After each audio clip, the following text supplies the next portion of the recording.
ಪಕ್ಷವನ್ನು ನೋಡು ಪಾರ್ಥ. ನಿನ್ನ ಜ್ಯೇಷ್ಠ ಭ್ರಾತ ಯುಧಿಷ್ಠಿರ, ಭ್ರಾತ ಭೀಮ, ನಿನ್ನ ಅನುಜರನ್ನು ನೋಡು. ನಿನ್ನ ಸಂತಾನ, ನಿನ್ನ ಅಳಿಯಂದಿರನ್ನು ನೋಡು. ಇವರಲ್ಲಿ ಅನೇಕರ ಮೃತ್ಯುವಾಗುವುದು ಈ ಯುದ್ಧದಲ್ಲಿ.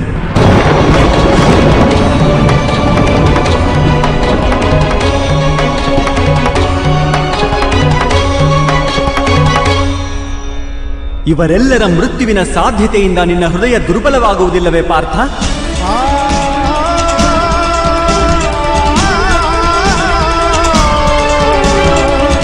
ಈಗ ಹೀಗೂ ಯೋಚಿಸಿ ನೋಡು. ಭ್ರಾತ ದುರ್ಯೋಧನನ ದೋಷವೇನು? ಒಂದು ವೇಳೆ ಅವನಿಗೆ ರಾಜ್ಯದ ಬಗ್ಗೆ ಆಸೆ ಇದ್ದರೆ, ಅವನ ಮಾತೆಯೇ ಮೊದಲು ಗರ್ಭವತಿಯಾಗಿದ್ದರು, ಅದು ಸತ್ಯವೂ ಹೌದು.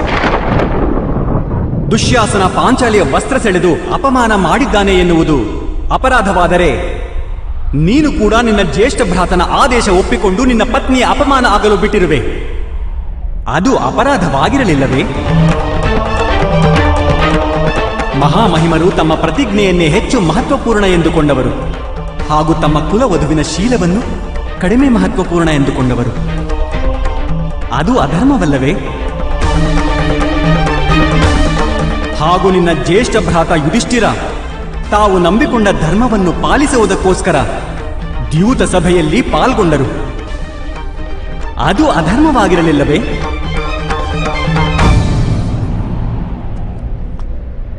ಹಾಗಾದರೆ ಭ್ರಾತ ದುರ್ಯೋಧನನನ್ನು ಶತ್ರು ಎನ್ನುವುದು ಸೂಕ್ತವೇ?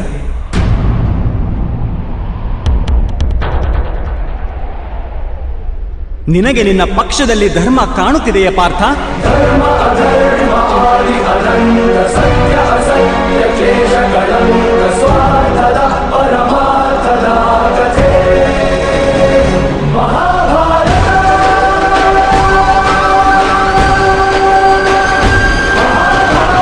ನೀವು ಸತ್ಯವನ್ನೇ ಹೇಳುತ್ತಿರುವಿರಿ ಮಾಧವ. ನನಗೆ ಎರಡೂ ಪಕ್ಷದಲ್ಲಿ ಧರ್ಮವು ಕಾಣುತ್ತಿರುವುದು ಹಾಗೂ ಅಧರ್ಮವು.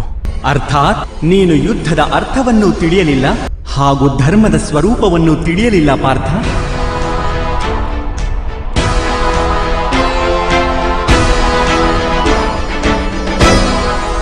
ನನ್ನ ಬುದ್ಧಿ ಮಂದವಾಗಿದೆ ಮಾಧವ.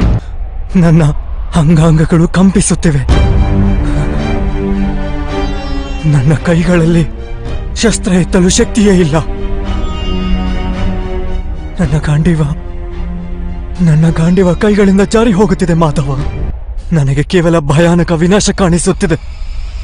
ಕೇವಲ ಭಯಾನಕವಾದ ವಿನಾಶ. ವಿಧ್ವಂಸವೇ ನವನಿರ್ಮಾಣಕ್ಕೆ ಕಾರಣವಾಗುವುದು ಪಾರ್ಥ.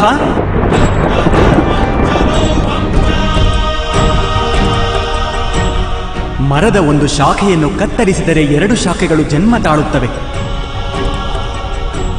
ನೀನು ಇಂದಿನ ವಿಧ್ವಂಸದಿಂದ ಏಕೆ ಭಯಭೀತನಾಗಿರುವೆ? ನಾಳೆ ಮತ್ತೆ ನವನಿರ್ಮಾಣವಾಗುವುದು ನಿನಗೆ ಈ ಸತ್ಯ ತಿಳಿದಿಲ್ಲವೇ?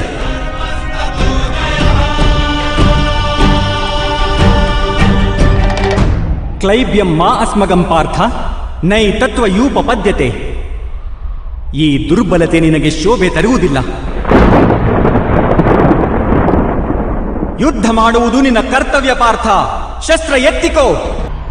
ನಾನು ಹೇಗೆ ಶಸ್ತ್ರ ಎತ್ತಲಿ ಮಾಧವ? ಯಾರ ಸೇವೆ ಮಾಡುವುದನ್ನು ಜೀವನದ ಸೌಭಾಗ್ಯವೆಂದು ನಂಬಲಾಗಿದೆಯೋ ಅಂತಹ ತಾತಾಶ್ರೀ, ಗುರು ದ್ರೋಣರು, ಮಾಮಾಶ್ರೀ ಹಾಗೂ ಜ್ಯೇಷ್ಠ ಭ್ರಾತರ ಮುಂದೆ ಶಸ್ತ್ರ ಎತ್ತುವ ಧೈರ್ಯವಿಲ್ಲ ನನ್ನೊಳಗೆ ಮಾಧವ. ಅವರ ವಧೆ ಮಾಡುವುದರಿಂದ ನನಗೆ ಸ್ವರ್ಗದ ರಾಜ್ಯವೇ ಪ್ರಾಪ್ತವಾಗುವುದಾದರೂ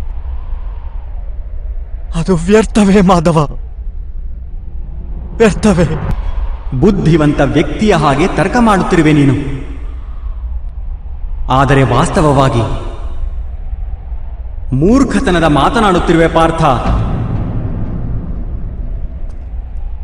ಏನು ನಾಶವಾಗುವುದು?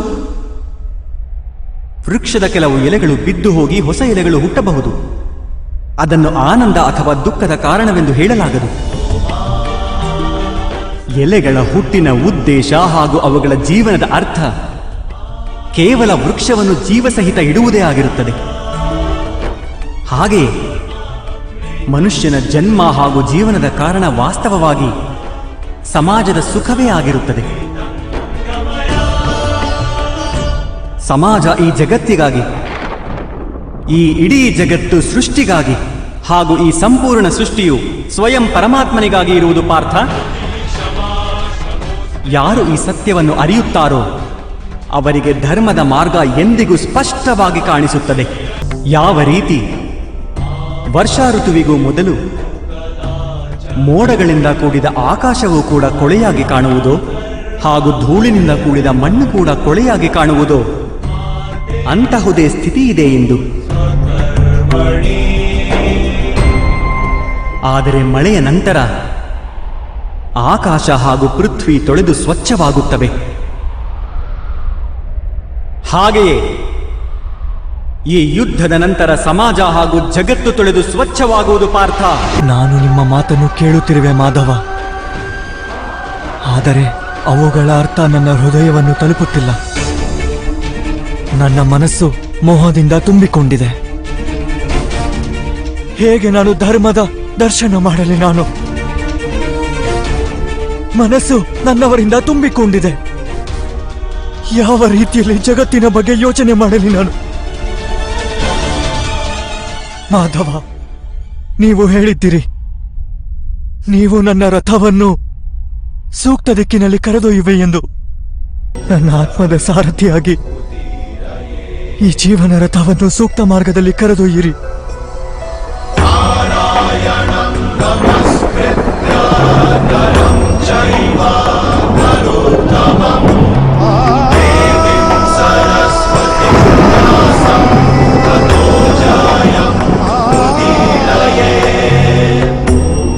ಅಂಥದ್ದೇನು ತಿಳಿಯುವುದರಿಂದ ನಾನು ನನ್ನ ದುರ್ಬಲತೆಯನ್ನು ತ್ಯಜಿಸಬಲ್ಲೆ.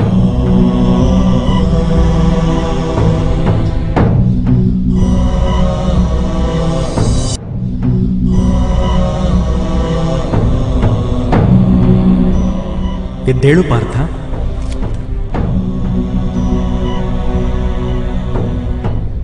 ಹೇಳುವುದನ್ನು ಕೇಳು.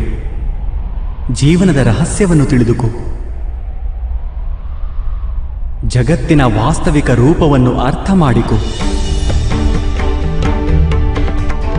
ಗಂಗಾ ಮಾತೆಯ ಪ್ರವಾಹದಲ್ಲಿ ಮುಷ್ಟಿಯಿಂದ ಜಲವನ್ನು ತೆಗೆದುಕೊಂಡರೆ ಏನೂ ದೊರೆಯುವುದಿಲ್ಲ ಪಾರ್ಥ. ಆದರೆ ಕೈಗಳನ್ನು ಜೋಡಿಸುವ ಮೂಲಕ ಗಂಗಾ ಪ್ರವಾಹದಿಂದ ತೆಗೆದುಕೊಳ್ಳುವ ಪ್ರಯತ್ನ ಮಾಡಿದರೆ ಅದು ಮುಖದವರೆಗೂ ತಲುಪಬಹುದು.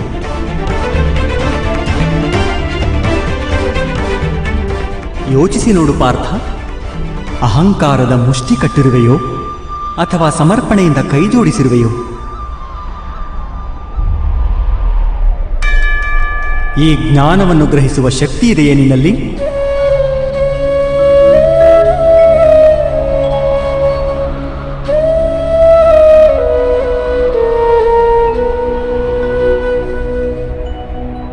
ಈ ಜಗತ್ತು ಎಂದರೇನು ಪಾರ್ಥ? ಮಾನವರು, ದಾನವರು, ಪಶು ಪಕ್ಷಿಗಳು, ಜಂತುಗಳು, ಕೀಟಗಳು, ಮತ್ಸ್ಯ ವೃಕ್ಷಗಳು ಇವೆಲ್ಲ ಹೇಗೆ ಹುಟ್ಟುತ್ತವೆ? ಯಾವ ಪದಾರ್ಥಗಳಿಂದ ಇವು ಮಾಡಲ್ಪಡುತ್ತವೆ? ಹೇಗೆ ಸಾಗುತ್ತವೆ? ಹೇಗೆ ಜೀವಿಸುತ್ತವೆ? ಮೃತ್ಯು ಹೇಗಾಗುತ್ತದೆ ಇವುಗಳದ್ದು? ಹಾಗೂ ಮೃತ್ಯುವಿನ ನಂತರ ಏನಾಗುತ್ತದೆ?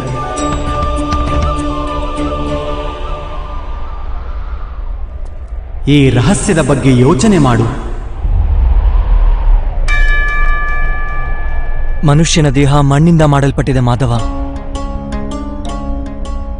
ಜಲ ಅದರಲ್ಲಿ ರಕ್ತ ಹಾಗೂ ಇತ್ಯಾದಿ ರೂಪದಲ್ಲಿ ಹರಿಯುತ್ತದೆ. ಅಗ್ನಿಯು ದೇಹಕ್ಕೆ ತಾಪಮಾನ ನೀಡುತ್ತದೆ ಹಾಗೂ ದೇಹದ ಬರಿದಾದ ಪ್ರದೇಶದಲ್ಲಿ ಆಕಾಶ ಪ್ರಕಟವಾಗುತ್ತದೆ. ಅರ್ಥಾತ್ ಪೃಥ್ವಿ, ವಾಯು, ಜಲ, ಅಗ್ನಿ ಹಾಗೂ ಆಕಾಶ ಈ ಪಂಚಭೂತಗಳಿಂದಲೇ ಶರೀರದ ನಿರ್ಮಾಣವಾಗಿರುವುದು.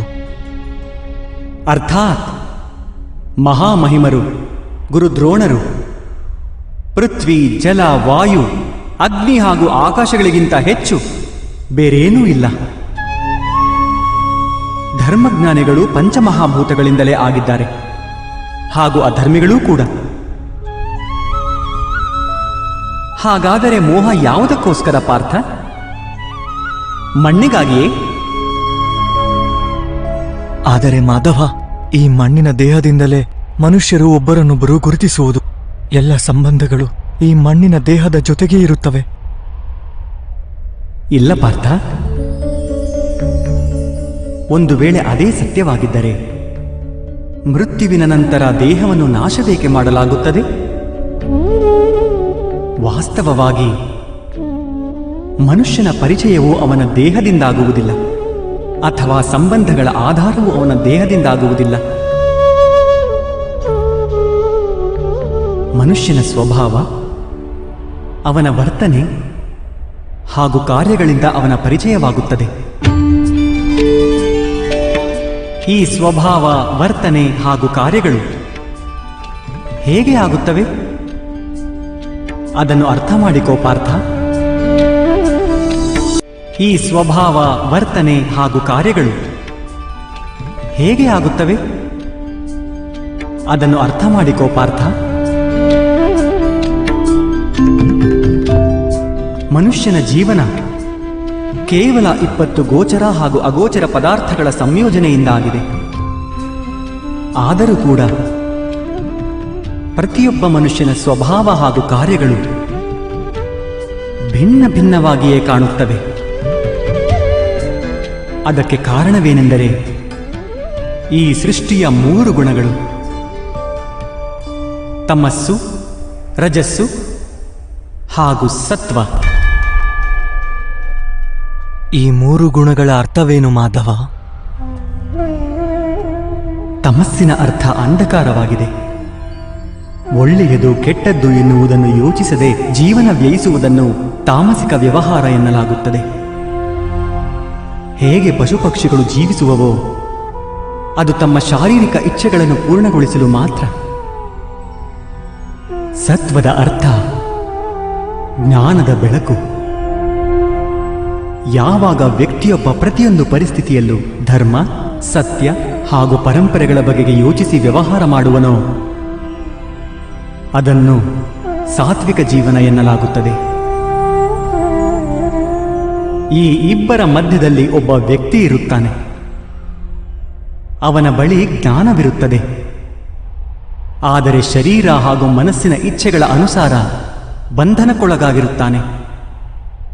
ಅಂಥ ಮನುಷ್ಯ ರಜಸ್ಸು ಅರ್ಥಾತ್ ಅಹಂಕಾರದ ಮನಸ್ಥಿತಿಯೊಂದಿಗೆ ಜೀವನ ಮಾಡುತ್ತಾನೆ.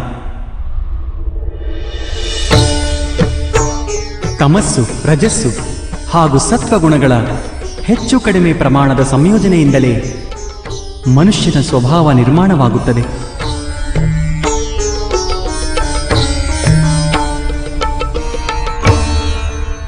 ಎದುರಿಗೆ ನೋಡು ಪಾರ್ಥ,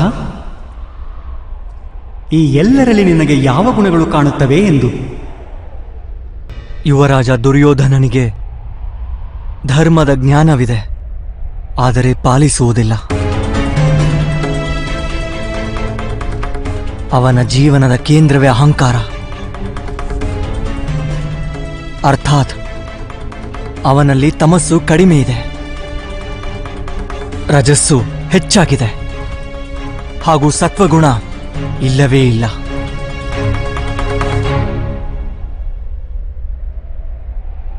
ಹಾಗೂ ಇನ್ನೊಂದು ಕಡೆ ರಾಜಕುಮಾರ ದುಶ್ಯಾಸನ,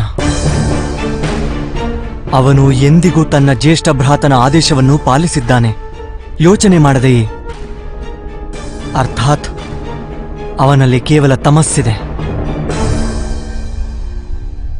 ಮಹಾಮಹಿಮರನ್ನು ನೋಡು ಪಾರ್ಥ, ಸತ್ಯದ ಜೊತೆಗೆ ತಮಸ್ಸಿನ ಸಮ್ಮಿಲನವಿದೆ. ಅಹಂಕಾರವಿಲ್ಲ, ಆದರೆ ಪುರಾತನ ಧರ್ಮ, ಪರಂಪರೆ ಹಾಗೂ ಪ್ರತಿಜ್ಞೆಗಳ ಕಟ್ಟಳೆಯಲ್ಲಿ ಬಂಧಿಸಲ್ಪಟ್ಟಿದ್ದಾರೆ. ಅವಶ್ಯಕತೆ ಇರುವಾಗಲೂ ತಮ್ಮ ಪ್ರತಿಜ್ಞೆಯನ್ನು ಮುರಿಯುವುದಿಲ್ಲ.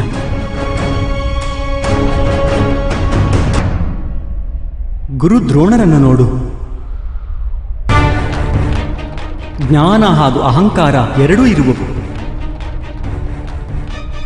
ಜ್ಞಾನ ಮನುಷ್ಯನಿಗೆ ಮುಕ್ತಿ ದೊರಕಿಸಿಕೊಡುತ್ತದೆ. ಆದರೆ ಅವರ ಅಹಂಕಾರ ಅವರನ್ನು ಮುಕ್ತರಾಗಲು ಬಿಡುವುದಿಲ್ಲ.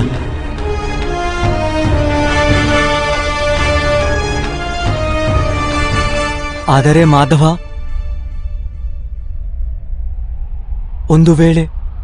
ಒಂದು ವೇಳೆ ಮನುಷ್ಯನ ಸ್ವಭಾವ ಈ 3 ಗುಣಗಳ ಸಮ್ಮಿಳಿತವಾದರೆ ಆಗ ಮನುಷ್ಯನ ವ್ಯವಹಾರ ಮೊದಲೇ ನಿರ್ಧಾರಿತವಾಗಿರುತ್ತದೆ. ಸಿಂಹ ಜಿಂಕೆಯನ್ನು ತಿಂದೇ ತಿನ್ನುತ್ತದೆ, ಹಾಗೂ ಜಿಂಕೆ ಸಿಂಹಕ್ಕೆ ಹೆದರುವುದು ಕೂಡ. ಹಾಗಾದರೆ ಧರ್ಮವನ್ನು ಪ್ರಶಂಸೆ ಮಾಡುವುದೇಕೆ? ಅಪರಾಧಕ್ಕೆ ಶಿಕ್ಷೆ ಏಕೆ? ಅದಕ್ಕೇನು ಅರ್ಥ?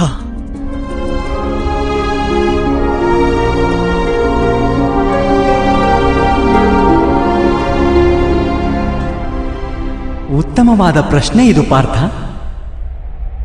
ಆದರೆ ಮೊದಲು ಮನುಷ್ಯ ಎಂದರೇನು ಅದನ್ನು ಅರ್ಥ ಮಾಡಿಕೊ. ಮನುಷ್ಯನೆಂದರೆ ಕೇವಲ ಪಂಚ ಮಹಾಭೂತಗಳಲ್ಲ, ಪಂಚ ಪದಾರ್ಥಗಳಲ್ಲ, ಪಂಚ ಜ್ಞಾನೇಂದ್ರಿಯಗಳು, ಪಂಚ ಕರ್ಮೇಂದ್ರಿಯಗಳು ಹಾಗೂ 3 ಗುಣಗಳು, ಹೀಗೆ 23 ವಸ್ತುಗಳ ಸಮ್ಮಿಳಿತವೂ ಅಲ್ಲ. ಮನುಷ್ಯನಿಗೆ ನಡೆದಾಡುವ, ಓಡಾಡುವ, ಕಾರ್ಯ ಮಾಡುವುದಕ್ಕೆ ಶಕ್ತಿಯ ಅವಶ್ಯಕತೆ ಇರುತ್ತದೆ. ಹಾಗೂ ಶಕ್ತಿಗೆ ಚೈತನ್ಯವೆಂದೂ ಕರೆಯುತ್ತೇವೆ. ಹಾಗಾದರೆ ಮಾಧವ, ಮನುಷ್ಯನೇ ಅದರ ಚೇತನವೇ? ಇಲ್ಲ ಪಾರ್ಥ. ಮನುಷ್ಯನ ಚೈತನ್ಯದೊಂದಿಗೆ 23 ವಸ್ತುಗಳ ಸಮ್ಮಿಳಿತದ ಹೆಸರೇ ಪ್ರಕೃತಿ ಎಂದು. 24 ವಸ್ತುಗಳಿಂದ ತಯಾರಾದ ಮನುಷ್ಯ ಎಂಬ ಹೆಸರಿನ ಯಂತ್ರದಲ್ಲಿ ವಾಸವಿರುವವನೇ ಪುರುಷ, ಅರ್ಥಾತ್ ಪರಮಾತ್ಮನ ಅಂಶ. ಅವನಿಗೆ ಆತ್ಮ ಎನ್ನಲಾಗುತ್ತದೆ. ಯಾವಾಗ ಪ್ರಕೃತಿ ಹಾಗೂ ಪುರುಷನ ಸಮ್ಮಿಲನವಾಗುತ್ತದೆಯೋ, ಅರ್ಥಾತ್ ಯಾವಾಗ ಪರಮಾತ್ಮನ ಅಂಶ ಆತ್ಮರೂಪದಲ್ಲಿ ಮನುಷ್ಯನಲ್ಲಿ ವಾಸ ಮಾಡುತ್ತದೋ, ಆಗ ಮನುಷ್ಯ ಜೀವ ಪಡೆಯುತ್ತಾನೆ. ಈ ಆತ್ಮವೆಂದರೇನು ಮಾಧವ? ಹಾಗೂ ಅದನ್ನು ಅರಿಯುವ ಉಪಾಯವೇನು? ಮನುಷ್ಯ ಹೇಗೆ ರಥವನ್ನು ಉಪಯೋಗಿಸುವನೋ ಹಾಗೆಯೇ ಆತ್ಮವು ಶರೀರ ಎಂಬ ಹೆಸರಿನ ಈ ಯಂತ್ರವನ್ನು ಉಪಯೋಗಿಸುತ್ತದೆ. ಶರೀರದ ಮಾಧ್ಯಮದಿಂದ ಶರೀರದ ಸುಖ ದುಃಖಗಳನ್ನು ಉಪಭೋಗಿಸುತ್ತದೆ. ಆದರೆ ಆತ್ಮವು ಶರೀರವಲ್ಲ ಪಾರ್ಥ, ಶರೀರದ ನಾಶ ಮಾಡಬಹುದು ಅಷ್ಟೇ. ಆದರೆ ಆತ್ಮದ ನಾಶವನ್ನು ಮಾಡಲಾಗುವುದಿಲ್ಲ. ನೈನಂ ಚಿಂದಂತಿ ಶಸ್ತ್ರಾಣಿ ನೈನಂ ದಹತಿ ಪಾವಕ ನ ಚೈನಂ ಕ್ಲೇದಯಂ ತಾಪೋನ ಶೋಷಯತಿ ಮಾರುತಃ. ಆತ್ಮವನ್ನು ಶಸ್ತ್ರದಿಂದ ಛೇದಿಸಲಾಗದು, ಅಗ್ನಿಯಿಂದ ದಹಿಸುವುದಕ್ಕೂ ಆಗದು, ಜಲ ಅದನ್ನು ದುರ್ಬಲ ಮಾಡಲೂ ಆಗದು, ಹಾಗೂ ಗಾಳಿ ಅದನ್ನು ಒಣಗಿಸಲೂ ಆಗದು. ಆತ್ಮವು ಶರೀರದಲ್ಲಿದ್ದರೂ ಸಹ ಅಮರವಾಗಿರುತ್ತದೆ. ನ ಹನ್ಯತೆ ಹನ್ಯಮಾನೇ ಶರೀರೆ. ಪಾರ್ಥ, ಶರೀರದ ಹತ್ಯೆಯನ್ನು ಮಾಡಬಹುದು, ಆದರೆ ಆತ್ಮದ ಹತ್ಯೆಯನ್ನಂತೂ ಮಾಡಲಾಗುವುದಿಲ್ಲ. ಆತ್ಮವು ಸರ್ವವ್ಯಾಪಿಯಾಗಿರುತ್ತದೆ, ಅಚಲವಾಗಿದೆ, ಸ್ಥಿರವಾಗಿದೆ, ಸನಾತನವಾಗಿದೆ. ಹಳೆಯ ವಸ್ತ್ರವನ್ನು ತ್ಯಜಿಸಿ ಹೇಗೆ ಮನುಷ್ಯ ಹೊಸ ವಸ್ತ್ರವನ್ನು ಧರಿಸುವನೋ, ಹಾಗೆಯೇ ಆತ್ಮವು ಹಳೆಯ ಶರೀರವನ್ನು ಬಿಟ್ಟು ಮತ್ತೆ ಮತ್ತೆ ಹೊಸ ಶರೀರವನ್ನು ಧರಿಸುತ್ತದೆ. ಆದರೆ ಮಾಧವ, ನಾನು ಜಗದ ಅನುಭವವನ್ನು ನನ್ನ ಶರೀರದ ಮಾಧ್ಯಮದಿಂದಲೇ ಪಡೆಯುತ್ತೇನೆ. ನನ್ನನ್ನು ದೇಹವಲ್ಲವೆಂದುಕೊಂಡರೆ ನಾನು ಆತ್ಮವನ್ನು ಹೇಗೆ ಅರಿಯಬಲ್ಲೆ? ನಮ್ಮನ್ನು ಆತ್ಮದ ರೂಪದಲ್ಲಿ ಅರಿಯುವುದು ಅಸಂಭವವೇನೂ ಅಲ್ಲ ಪಾರ್ಥ. ಅಂಧರೂ ಜೀವಿಸುತ್ತಾರೆ, ಕಿವುಡರೂ ಜೀವಿಸುತ್ತಾರೆ, ಯಾರ ಬಳಿ ಕೈಕಾಲುಗಳಿರುವುದಿಲ್ಲವೋ ಅವರೂ ಜೀವಿಸುತ್ತಾರೆ. ಇದು ಸ್ಪಷ್ಟ. ಶರೀರವೆಂದರೆ ಮನುಷ್ಯನಲ್ಲ. ಯಾರ ಚೇತನ ಹೊರಟು ಹೋಗುವುದೋ, ಯಾರಿಗೆ ಮೂರ್ಛೆ ಹೋಗುವುದೋ ಅವರೂ ಜೀವಿಸುತ್ತಾರೆ. ಆದ್ದರಿಂದ ಇದು ಸ್ಪಷ್ಟ. ಮನುಷ್ಯನ ಚೇತನ ತತ್ವ ಅದೂ ಶರೀರವಲ್ಲ. ಇದೇ ರೀತಿ ಯಾವ ವ್ಯಕ್ತಿ ತನ್ನ ಅಂತರಾಳದಲ್ಲಿ ಹುಡುಕುವನೋ, ನಾನು ಇಂದ್ರಿಯಗಳಲ್ಲ, ಶರೀರವಲ್ಲ, ಭಾವನೆಗಳಲ್ಲ, ಕಲ್ಪನೆಯಲ್ಲ, ಜ್ಞಾನವು ನಾನಲ್ಲ ಎಂದು ಯಾರಿದನ್ನು ಅರ್ಥ ಮಾಡಿಕೊಳ್ಳುತ್ತಾರೋ ಅವರು ಅಂತ್ಯದಲ್ಲಿ ಸ್ವಯಂ ತಮ್ಮನ್ನು ಆತ್ಮದ ರೂಪದಲ್ಲಿ ಅರ್ಥ ಮಾಡಿಕೊಳ್ಳುತ್ತಾರೆ. ಈ ಆತ್ಮದ ಕಾರ್ಯವೇನು ಮಾಧವ?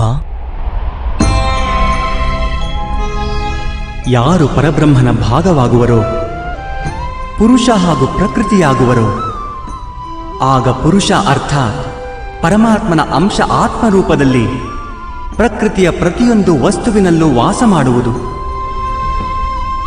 ಆ ಆತ್ಮವನ್ನು ಮೋಹ ಹಾಗೂ ಅಂಧಕಾರಗಳು ಆವರಿಸಿಕೊಳ್ಳುವವು ಪಾರ್ಥ. ಆ ಮೋಹನಿದ್ರೆಯಿಂದ ಜಾಗೃತರಾಗಿ ಸ್ವಯಂ ತಮ್ಮನ್ನು ಪರಮಾತ್ಮನ ಅಂಶವೆಂದು ಅರಿಯುವುದೇ ಆತ್ಮದ ಕರ್ತವ್ಯ, ಉದ್ದೇಶ ಹಾಗೂ ಜೀವನದ ಕಾರ್ಯ. ಆದರೆ ಮಾಧವ, ಪ್ರತಿ ಆತ್ಮವು ಪರಮಾತ್ಮನ ಅಂಶವಾದರೆ ಪ್ರಗತಿ ಹಾಗೂ ಉನ್ನತಿ ಪರಮಾತ್ಮನೇ ಮಾಡುತ್ತಿರುವನೇ? ಹೇಗೆ ಕೆಸರಿನಲ್ಲಿ ಬಿದ್ದಂತಹ ರತ್ನವು ಹೊಳೆಯುವುದಿಲ್ಲವೋ ಹಾಗೆಯೇ ಪ್ರಕೃತಿಯ 24 ವಸ್ತುಗಳಿಂದ ಆವರಿಸಲ್ಪಟ್ಟ ಆತ್ಮ ಮರೆತು ಬಿಡುತ್ತದೆ ತಾನು ಪರಮಾತ್ಮನ ಅಂಶವೆನ್ನುವುದನ್ನು. ಹೆಚ್ಚಿನ ಆತ್ಮಗಳು ತಮ್ಮ ದೇಹಗಳನ್ನೇ ಎಲ್ಲವೂ ಎಂದುಕೊಳ್ಳುತ್ತವೆ. ತಾನು ದೇಹದಿಂದ ಭಿನ್ನ ಎಂದು ಅರಿಯುವುದೇ ಇಲ್ಲ.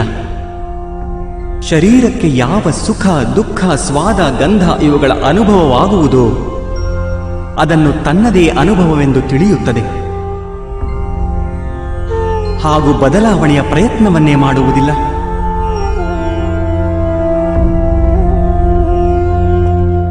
ಯಾವ ಆತ್ಮಗಳು ಬದಲಾವಣೆಯ ಪ್ರಯತ್ನವನ್ನೇ ಮಾಡುವುದಿಲ್ಲವೋ ಅವು ನಿರಂತರವಾಗಿ ಅಧರ್ಮ ಮಾಡುತ್ತಿರುತ್ತವೆ. ಅವುಗಳನ್ನು ಜಾಗೃತಗೊಳಿಸಲು ಶಿಕ್ಷೆ ನೀಡುವುದು ಅನಿವಾರ್ಯವಾಗುತ್ತದೆ.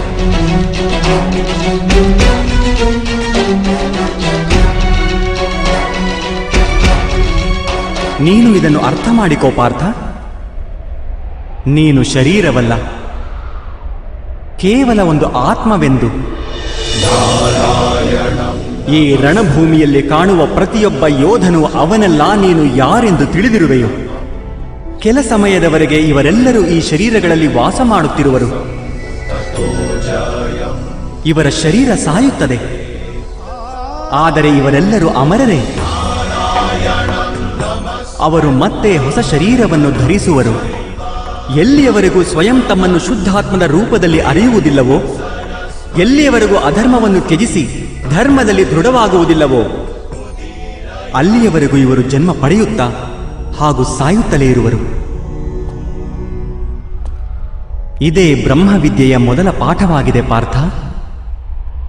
ಯಾರು ಹುಟ್ಟುವರೋ ಅವರು ಅವಶ್ಯವಾಗಿ ಸಾಯುತ್ತಾರೆ, ಹಾಗೂ ಯಾರು ಸಾಯುವರೋ ಅವರು ಅವಶ್ಯವಾಗಿ ಮತ್ತೆ ಹುಟ್ಟಿ ಬರುತ್ತಾರೆ. ಈ ಮಹಾಜ್ಞಾನವನ್ನು ಸಂಖ್ಯಾಯೋಗ ಎನ್ನುತ್ತಾರೆ.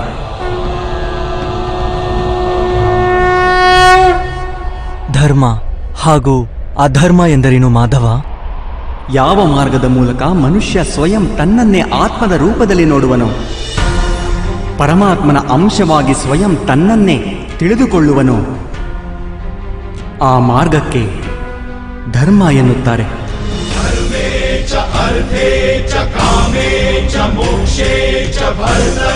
ಯಾವಾಗ ಮನುಷ್ಯ ಸ್ವಯಂ ತನ್ನನ್ನೇ ಪರಮಾತ್ಮನ ಅಂಶವಾಗಿ ಅರಿತುಕೊಳ್ಳುವನೋ ಆಗ ಅವನಿಗೆ ಅನುಭೂತಿಯಾಗುತ್ತದೆ, ಈ ಸೃಷ್ಟಿಯೇ ಪರಮಾತ್ಮ ಹಾಗೂ ಆ ಪರಮಾತ್ಮನೇ ಸೃಷ್ಟಿ ಎನ್ನುವುದು. ಸೃಷ್ಟಿ ಹಾಗೂ ಪರಮಾತ್ಮನಲ್ಲಿ ಯಾವುದೇ ಭೇದವಿಲ್ಲ.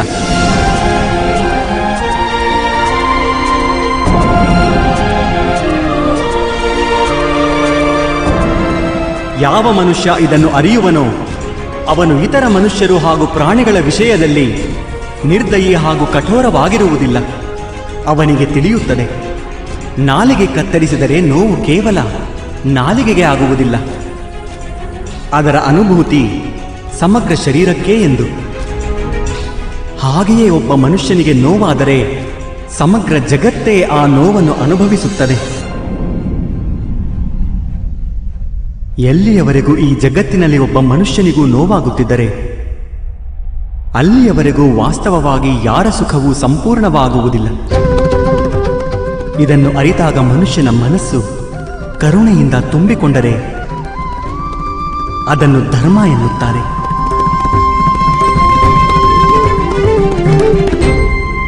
ಒಬ್ಬರ ಮೇಲೆ ತಮಸ್ಸಿನ ಗುಣದ ನೆರಳಿದ್ದಾಗ ಆಗ ಅವನು ಬೇರೆಯವರ ವಿಷಯದಲ್ಲಿ ಕಠೋರ, ನಿರ್ದಯಿ ಹಾಗೂ ಸ್ವಾರ್ಥಿಯಾಗುತ್ತಾನೆ. ತಾನು ಬಯಸಿದ ಸುಖಕ್ಕಾಗಿ ಬೇರೆಯವರಿಗೆ ದುಃಖ ನೀಡುತ್ತಾನೆ. ಪರಮಾತ್ಮನೆಡೆಗೆ ಹೋಗಲಾಗುವುದಿಲ್ಲ ಅವನು. ಅರ್ಥಾತ್ ಅಧರ್ಮ ಪರಮಾತ್ಮನಿಂದ ದೂರ ಕರೆದೊಯ್ಯುವ ಮಾರ್ಗದ ಹೆಸರಾಗಿದೆ. ಅರ್ಥಾತ್ ಅಧರ್ಮವೆಂದರೆ ಅಜ್ಞಾನದ ಇನ್ನೊಂದು ಹೆಸರೆಂದಾಯಿತು. ಹಾಗಾದರೆ ಅಜ್ಞಾನಿಗಾಗಿ ದಯೆ ಇರಬೇಕಾಗಿರುವುದು ಅವಶ್ಯವಲ್ಲವೇ? ಶಿಕ್ಷೆಗೆ ಏನು ಅರ್ಥ?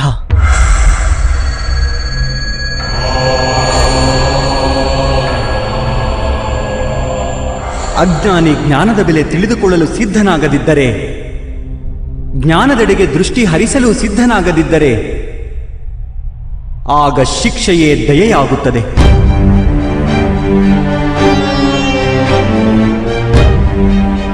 ಅವರಿಗಾಗಿಯೂ ಹಾಗೂ ಬೇರೆಯವರಿಗಾಗಿಯೂ. ಸೃಷ್ಟಿಯ ನಡೆ ಎಂದಿಗೂ ಪರಮಾತ್ಮನೆಡೆಗೇ ಇರಬೇಕು, ಅದು ಅನಿವಾರ್ಯ.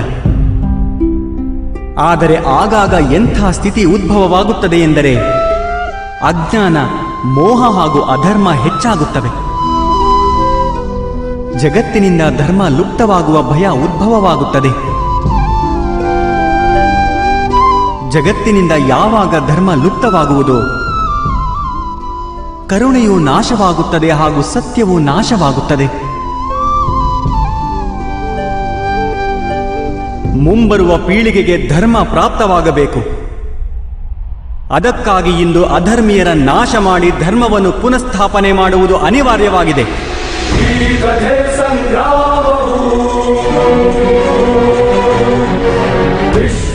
ಇಂದು ಅಂಥದೇ ಸ್ಥಿತಿ ಬಂದಿದೆ ಪಾರ್ಥ. ಹಾಗೂ ಧರ್ಮ ಸ್ಥಾಪನೆಯ ಕರ್ತವ್ಯ ನಿನ್ನದು. ಆದ್ದರಿಂದ ದುರ್ಬಲತೆಯನ್ನು ತ್ಯಜಿಸು ಹಾಗೂ ಈ ಯುದ್ಧಕ್ಕೆ ಸಿದ್ಧನಾಗು. ಆದರೆ ನನ್ನ ಕೈಗಳಿಂದ ಹತ್ಯೆಗಳಾಗುವವು ಮಾಧವ.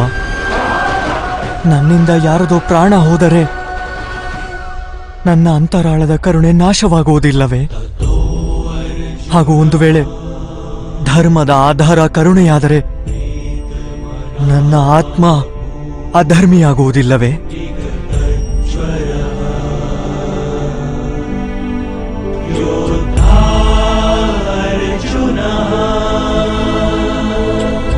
ಕರ್ಮದ ಬಂಧನ ಅವಶ್ಯವಾಗಿ ನಿರ್ಮಾಣವಾಗುತ್ತದೆ, ಆದರೆ ಕಾರ್ಯದ ಬಂಧನ ನಿರ್ಮಾಣವಾಗದು ಪಾರ್ಥ.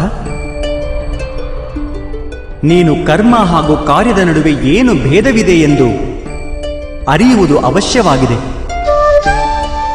ಎಲ್ಲ ಕರ್ಮವೂ ಕಾರ್ಯವೇ, ಆದರೆ ಎಲ್ಲ ಕಾರ್ಯವೂ ಕರ್ಮವಲ್ಲ. ಕರ್ಮವೆಂದು ಆ ಕಾರ್ಯಕ್ಕೆ ಹೇಳುತ್ತಾರೆ ಯಾವುದರ ಜೊತೆ ಫಲದ ಅಪೇಕ್ಷೆ ಸೇರಿದೆಯೋ. ಮನುಷ್ಯ ಯಾವಾಗ ಸುಖ, ಸಂಪತ್ತು, ಪ್ರಶಂಸೆಯ ಅಪೇಕ್ಷೆಯೊಂದಿಗೆ ಯಾವುದಾದರೂ ಕಾರ್ಯ ಮಾಡಿದರೆ ಅವನು ಆ ಕಾರ್ಯದ ಫಲದ ಬಂಧನಕ್ಕೊಳಗಾಗುತ್ತಾನೆ.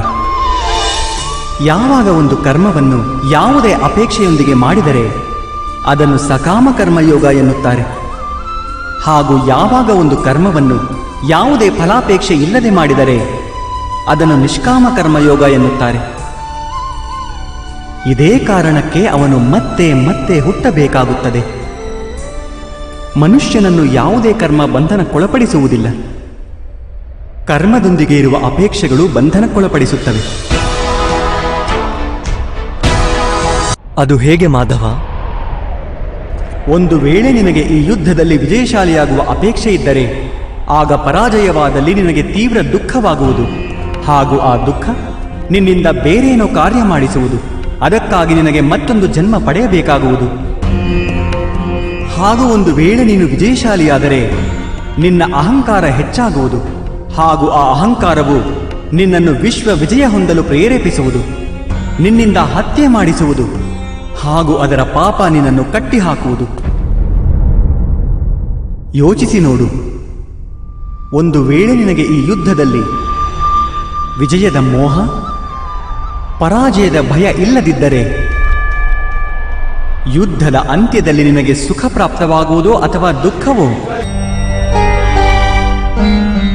ಸುಖವೂ ಆಗುವುದಿಲ್ಲ, ದುಃಖವೂ ಆಗುವುದಿಲ್ಲ.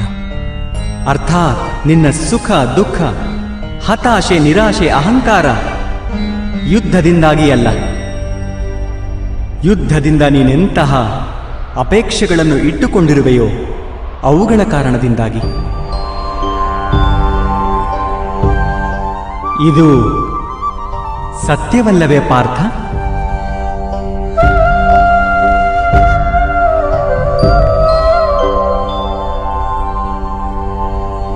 ಸುಖ ದುಃಖೇ ಸಮೇ ಕೃತ್ವಾ ಲಾಭಾಲಾಭೌ ಜಯಾಜಯೌ ತತೋ ಯುದ್ಧಾಯ ಯುಜ್ಯಸ್ವ ನೇವಂ ಪಾಪ ಮವಾಪ್ಸ್ಯಸಿ. ಅರ್ಥಾತ್ ಸುಖ ದುಃಖಗಳನ್ನು ಸಮಾನವಾಗಿ ಸ್ವೀಕರಿಸಿ ಲಾಭ ಹಾನಿ ಜಯ ಪರಾಜಯಗಳ ಬಗ್ಗೆ ಯೋಚಿಸದೆ ನೀನು ಯುದ್ಧ ಮಾಡಿದರೆ ಕೌಂತೆಯ, ನೀನು ಪಾಪದ ಭಾಗಿಯಾಗುವುದಿಲ್ಲ. ಇದನ್ನೇ ಕರ್ಮಯೋಗ ಎನ್ನುತ್ತಾರೆ. ಯಾರು ಸಂಖ್ಯೆಯ ಜ್ಞಾನ ಪಡೆಯುತ್ತಾರೋ ಅವರಿಗೆ ಇದು ತಿಳಿಯುತ್ತದೆ. ಅದು ಶರೀರವಲ್ಲ, ಕೇವಲ ಒಂದು ಆತ್ಮ ಎಂದು. ಶರೀರದ ಭೋಗ ಹಾಗೂ ಅನುಭವಗಳು ಮೃತ್ಯುವಿನವರೆಗೂ ಮಾತ್ರ ಇರುತ್ತವೆ. ಅರ್ಥಾತ್ ಅವು ವಾಸ್ತವವಲ್ಲ, ಕೇವಲ ಮಾಯೆ ಮಾತ್ರ. ಅಂಥವರಿಗೆ ಕರ್ಮಯೋಗಿಯಾಗುವುದು ಸುಲಭವಾಗುತ್ತದೆ. ಆದರೆ ಮಾಧವ, ಒಂದು ವೇಳೆ ಕಾರ್ಯದ ಜೊತೆಗಿನ ಬಂಧನ ನಿರ್ಧಾರಿತವಾಗಿದ್ದರೆ ಜಗತ್ತನ್ನು ತ್ಯಜಿಸಿ ಸನ್ಯಾಸತ್ವ ತೆಗೆದುಕೊಳ್ಳುವುದು ಸೂಕ್ತವಲ್ಲವೇ? ಇದೇ ಚಿಂತನೆಯ ಕಾರಣದಿಂದ ಇಂದು ಈ ಯುದ್ಧವಾಗುತ್ತಿರುವುದು ಪಾರ್ಥ.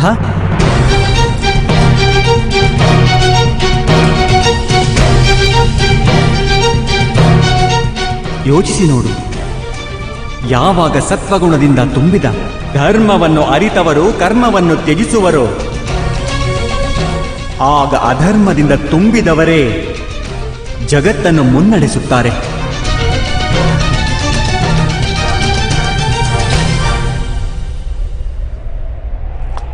ಒಂದು ವೇಳೆ ಮಹಾಮಹಿಮರು ಲೌಕಿಕವನ್ನು ತ್ಯಜಿಸದೇ ಇದ್ದಿದ್ದರೆ ಇಂದು ಅಧರ್ಮ ಇಷ್ಟು ಬೆಳೆಯುತ್ತಲೇ ಇರಲಿಲ್ಲ.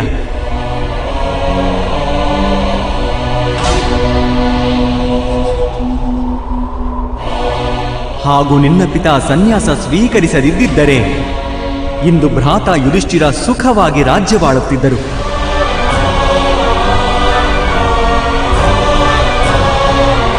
ಹಾಗೂ ತಮ್ಮ ಪ್ರಜೆಗಳಿಗೆ ನ್ಯಾಯ ಹಾಗೂ ಧರ್ಮದ ಜ್ಞಾನ ನೀಡುತ್ತಿದ್ದರು.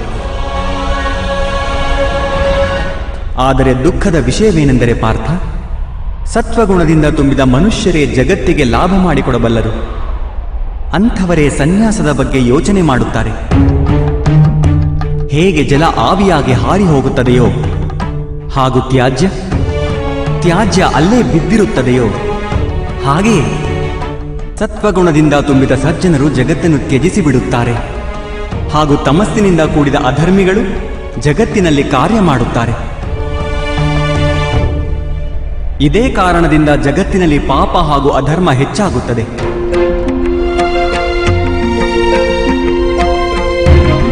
ಆದರೆ ಕರ್ಮಯೋಗ ಇಂಥ ವಿಚಿತ್ರ ಸ್ಥಿತಿಯಿಂದ ಇಡೀ ಜಗತ್ತನ್ನೇ ರಕ್ಷಿಸುತ್ತದೆ. ಕರ್ಮಯೋಗಿಯು ಫಲಾಪೇಕ್ಷೆಯನ್ನು ತ್ಯಜಿಸುತ್ತಾರೆ, ಆದರೆ ಕರ್ಮವನ್ನು ತ್ಯಜಿಸುವುದಿಲ್ಲ. ಅಂಥವರು ಇದೇ ಜಗತ್ತಿನಲ್ಲಿರುತ್ತಾರೆ. ಸನ್ಯಾಸಿಗಳ ಹಾಗೆ ಎಲ್ಲ ಕೆಲಸಗಳನ್ನೂ ಮಾಡುತ್ತಾರೆ, ಆದರೆ ಅದರಲ್ಲಿ ಮುಳುಗಿ ಹೋಗುವುದಿಲ್ಲ. ಕರ್ಮಯೋಗಿ ತನ್ನ ಸಂತಾನಗಳಿಂದ, ಸ್ವಜನರಿಂದ, ತನ್ನ ಪ್ರಜೆಗಳಿಂದ ಯಾವುದೇ ಅಪೇಕ್ಷೆ ಆಸೆಗಳನ್ನು ಇಟ್ಟುಕೊಳ್ಳುವುದಿಲ್ಲ. ಸ್ವಯಂ ಅಂಥವರಿಗೆ ಸನ್ಯಾಸದ ಲಾಭವಾಗುತ್ತದೆ, ಆದರೆ ಜಗತ್ತಿಗೆ ಲೌಕಿಕವಾದ ಲಾಭವನ್ನು ಮಾಡಿಕೊಡುತ್ತಾರೆ. ಮನುಷ್ಯ ತನ್ನ ಸಂತಾನಗಳ ಸುಖಕ್ಕಾಗಿ ಶ್ರಮ ಪಡುತ್ತಾನೆ ಮಾಧವ. ಹಾಗಾಗಿ ಸುಖದ ಅಪೇಕ್ಷೆ ನೀಕಿಟ್ಟುಕೊಳ್ಳಬಾರದು. ಮನುಷ್ಯ ತನ್ನ ಸಂತಾನಗಳಿಗಾಗಿ ಏನೇ ಮಾಡಿದರೂ ಅದು ವ್ಯಾಪಾರವೋ ಪ್ರೇಮವೋ ಪಾರ್ಥ? ಪ್ರೇಮವೇ ಮಾಧವ. ಹಾಗಾದರೆ ತನ್ನ ಕಾರ್ಯಕ್ಕೆ ಪ್ರತಿಫಲದ ಅಪೇಕ್ಷೆ ಏಕೆ ಪಾರ್ಥ? ಭವಿಷ್ಯದ ಲಾಭವನ್ನು ವ್ಯಾಪಾರದಲ್ಲಿ ನೋಡಲಾಗುತ್ತದೆ. ಪ್ರೇಮದಲ್ಲಲ್ಲ. ಯಾವ ಮನುಷ್ಯ ತನ್ನ ಸಂತಾನಗಳ ಚಾರಿತ್ರ್ಯವನ್ನು ಸೂಕ್ತ ರೂಪದಲ್ಲಿ ಮಾಡುವನೋ, ಸಂತಾನಗಳಿಗೆ ಪ್ರೇಮ ಹಾಗೂ ಧರ್ಮದ ಸಂಸ್ಕಾರ ನೀಡುವನೋ, ಅವನ ಸಂತಾನಗಳು ಆ ಮನುಷ್ಯನಿಗೆ ಪ್ರೇಮ ಸುರಕ್ಷತೆಯನ್ನು ಅವಶ್ಯವಾಗಿ ನೀಡುತ್ತಾರೆ. ಸಂತಾನಗಳ ಕರ್ಮ, ಸ್ವಜನರ ಕರ್ಮ, ಅದು ಅವರ ವ್ಯವಹಾರ ಪಾರ್ಥ. ಹಾಗೂ ಎಲ್ಲಿ ಅವರ ಕರ್ಮದ ಮೇಲೆ ನಮಗೆ ಅಧಿಕಾರವಿರುವುದಿಲ್ಲವೋ ಅವರಿಂದ ಆಶಯ ಅಪೇಕ್ಷೆಗಳನ್ನು ಇಟ್ಟುಕೊಳ್ಳುವುದರಿಂದ ಏನು ಪ್ರಯೋಜನ? ಆಳವಾದ ಚಿಂತನೆ ಮಾಡಿದರೆ ಪಾರ್ಥ, ಶೀಘ್ರವೇ ನಿನಗೆ ತಿಳಿಯುತ್ತದೆ. ಜೀವನದಲ್ಲಿ ಆಸೆ ಹಾಗೂ ಅಪೇಕ್ಷೆಗಳನ್ನು ಬಯಸುವುದು ಅತೀ ಅನಿವಾರ್ಯ ಎನ್ನುವಂತಹ ಯಾವುದೇ ಕಾರ್ಯವಿಲ್ಲ. ಯಾವಾಗ ಸೃಷ್ಟಿಯೇ ಪರಮಾತ್ಮನೋ ಹಾಗೂ ಮನುಷ್ಯ ಸ್ವಯಂ ಪರಮಾತ್ಮನ ಅಂಶವಾಗಿರುವನೋ, ಎಲ್ಲ ಕಾರ್ಯಗಳನ್ನು ಪರಮಾತ್ಮನೇ ಮಾಡುತ್ತಾನೆ. ಮನುಷ್ಯನು ಸ್ವಯಂ ಏನನ್ನೂ ಮಾಡುವುದಿಲ್ಲ. ಇದೇ ಕರ್ಮಯೋಗದ ಮೂಲ ಸಿದ್ಧಾಂತವೋ ಪಾರ್ಥ.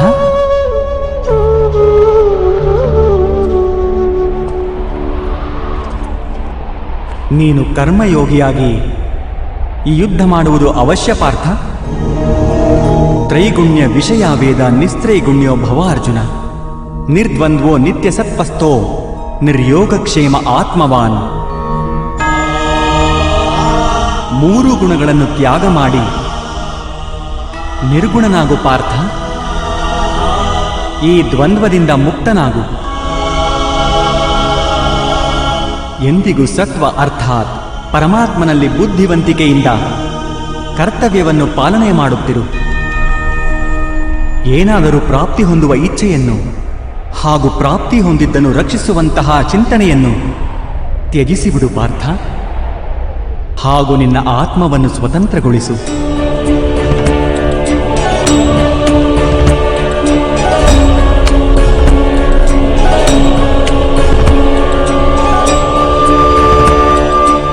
ಸ್ಮರಣೆ ಇರಲಿ ಪಾರ್ಥ, ಕರ್ಮಣ್ಯೇವಾಧಿಕಾರಸ್ತೆ ಮಾ ಫಲೇಷು ಕದಾಚನ ಮಾ ಕರ್ಮಫಲ ಹೇತುರ್ಭು ಮಾತೆ ಸಂಗೋಸ್ತ್ವ ಕರ್ಮಣಿ. ನಿನ್ನ ಅಧಿಕಾರ ಕೇವಲ ಕರ್ಮ ಮಾಡಲು ಮಾತ್ರ. ಫಲವು ಭಗವಂತನ ಕೈಯಲ್ಲಿರುವುದು. ಕರ್ಮದಿಂದ ಓಡಿ ಹೋಗುವುದು ಸೂಕ್ತವಲ್ಲ, ಹಾಗೂ ಕರ್ಮಫಲದ ಅಪೇಕ್ಷೆ ಇಟ್ಟುಕೊಳ್ಳುವುದೂ ಸೂಕ್ತವಲ್ಲ.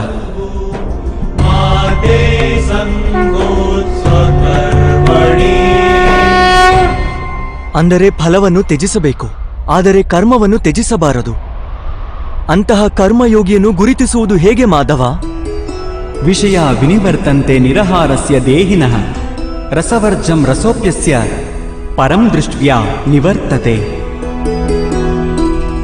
ಹೌದು ಪಾರ್ಥ, ಯಾರು ಸ್ವಾರ್ಥದಿಂದ ಬಿಡಿಸಿಕೊಳ್ಳಲು ಭೋಜನವನ್ನೇ ತ್ಯಜಿಸಿಬಿಡುತ್ತಾರೋ ಅವರ ಮನಸ್ಸಿನಿಂದ ಸ್ವಾರ್ಥದ ಆಸೆ ಎಂದೂ ಹೋಗುವುದೇ ಇಲ್ಲ. ಅವರಿಗೆ ಉಭಯ ಹಾನಿ ಆಗುತ್ತದೆ. ಒಂದು, ಅವರು ದುರ್ಬಲರಾಗುತ್ತಾರೆ. ಪರಮಾತ್ಮನನ್ನು ಪ್ರಾಪ್ತಿ ಮಾಡಿಕೊಳ್ಳಲು ಯಾವ ಪ್ರಯತ್ನ ಅನಿವಾರ್ಯವೋ ಅದನ್ನು ಅವರು ಮಾಡಲಾಗುವುದಿಲ್ಲ. ಎರಡನೆಯದು, ಎಂದಿಗೂ ಅವನ ಮನಸ್ಸು ಸ್ವಾರ್ಥದ ದುರಾಸೆಯಿಂದ ತುಂಬಿಕೊಂಡಿರುತ್ತದೆ. ಭೋಜನವನ್ನು ತ್ಯಜಿಸುವುದಕ್ಕಿಂತ ಉತ್ತಮವಾದದ್ದು ಸ್ವಾರ್ಥವೆಂಬ ದುರಾಸೆಯನ್ನೇ ತ್ಯಜಿಸುವುದಾಗಿದೆ. ಕರ್ಮಯೋಗಿ ತನ್ನ ಮನಸ್ಸಿನ ಎಲ್ಲ ದುರಾಸೆಗಳನ್ನು ಸೆಳೆದುಕೊಂಡು ಬಿಡುತ್ತಾನೆ. ಜೀವನವನ್ನು ಕರ್ತವ್ಯವೆಂದು ತಿಳಿದು ಕಾರ್ಯವನ್ನು ಮಾಡುತ್ತಾನೆ. ಕಾರ್ಯಗಳೊಂದಿಗೆ ಬಂಧನಕ್ಕೊಳಗಾಗುವುದಿಲ್ಲ. ಹಾಗೂ ಪಾರ್ಥ, ಯಾವ ವ್ಯಕ್ತಿ ಕಾರ್ಯಗಳಿಂದ ಆಸೆ ಅಪೇಕ್ಷೆಗಳನ್ನು ಇಟ್ಟುಕೊಳ್ಳುವುದಿಲ್ಲವೋ ಅಂಥವರ ಕಾರ್ಯವೇ ಪೂರ್ಣವಾಗುವುದು. ಒಂದು ಅಸಫಲತೆಯಿಂದ ದುಃಖಗೊಂಡ ಯಾರ ಮನಸ್ಸು ಓಲಾಡುವುದಿಲ್ಲವೋ, ಒಂದು ಸಫಲತೆಯಿಂದ ಆನಂದದಿಂದ ಯಾರು ತನ್ನನ್ನು ತಾನು ಸರ್ವಶ್ರೇಷ್ಠ ಎಂದುಕೊಳ್ಳುವುದಿಲ್ಲವೋ ಅಂತಹ ವ್ಯಕ್ತಿಯನ್ನೇ ಕರ್ಮಯೋಗಿ ಎನ್ನುವುದು. ಅಂತಹ ವ್ಯಕ್ತಿ ಜೀವನದಲ್ಲಿ ಮತ್ತೆ ಮತ್ತೆ ಸಫಲನಾಗುತ್ತಾನೆ.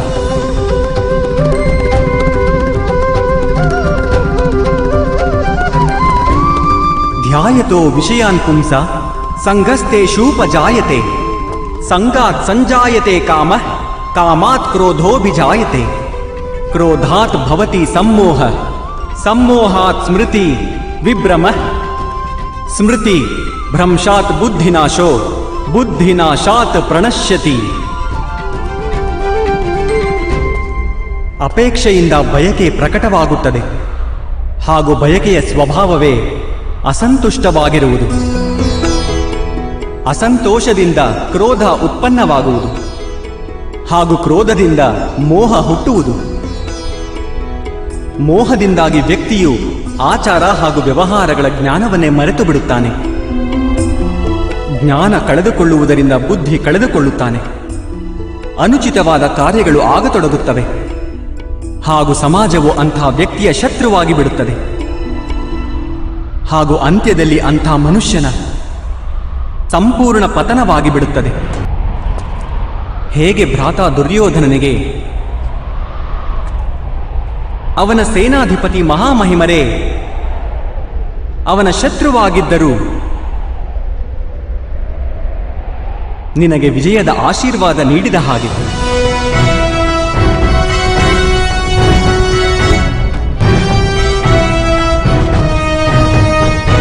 ಪಾರ್ಥ, ಕರ್ಮಯೋಗ ಬ್ರಹ್ಮವಿದ್ಯೆಯ ಎರಡನೆಯ ಚರಣವಿದ್ದಂತೆ. ಪರಮಾತ್ಮನಲ್ಲಿ ನಿನ್ನ ಬುದ್ಧಿಯನ್ನು ಸ್ಥಿರವಾಗಿಸು. ಸ್ವಯಂ ನಿನ್ನನ್ನೇ ಆತ್ಮವೆಂದು ತಿಳಿ. ಮಿಥ್ಯ ಬಂಧನಗಳಿಂದ ಮುಕ್ತನಾಗು, ಹಾಗೂ ಫಲಾಪೇಕ್ಷೆಗಳನ್ನು ತ್ಯಾಗ ಮಾಡಿ ಕೇವಲ ಕರ್ಮ ಮಾಡುತ್ತಿರು.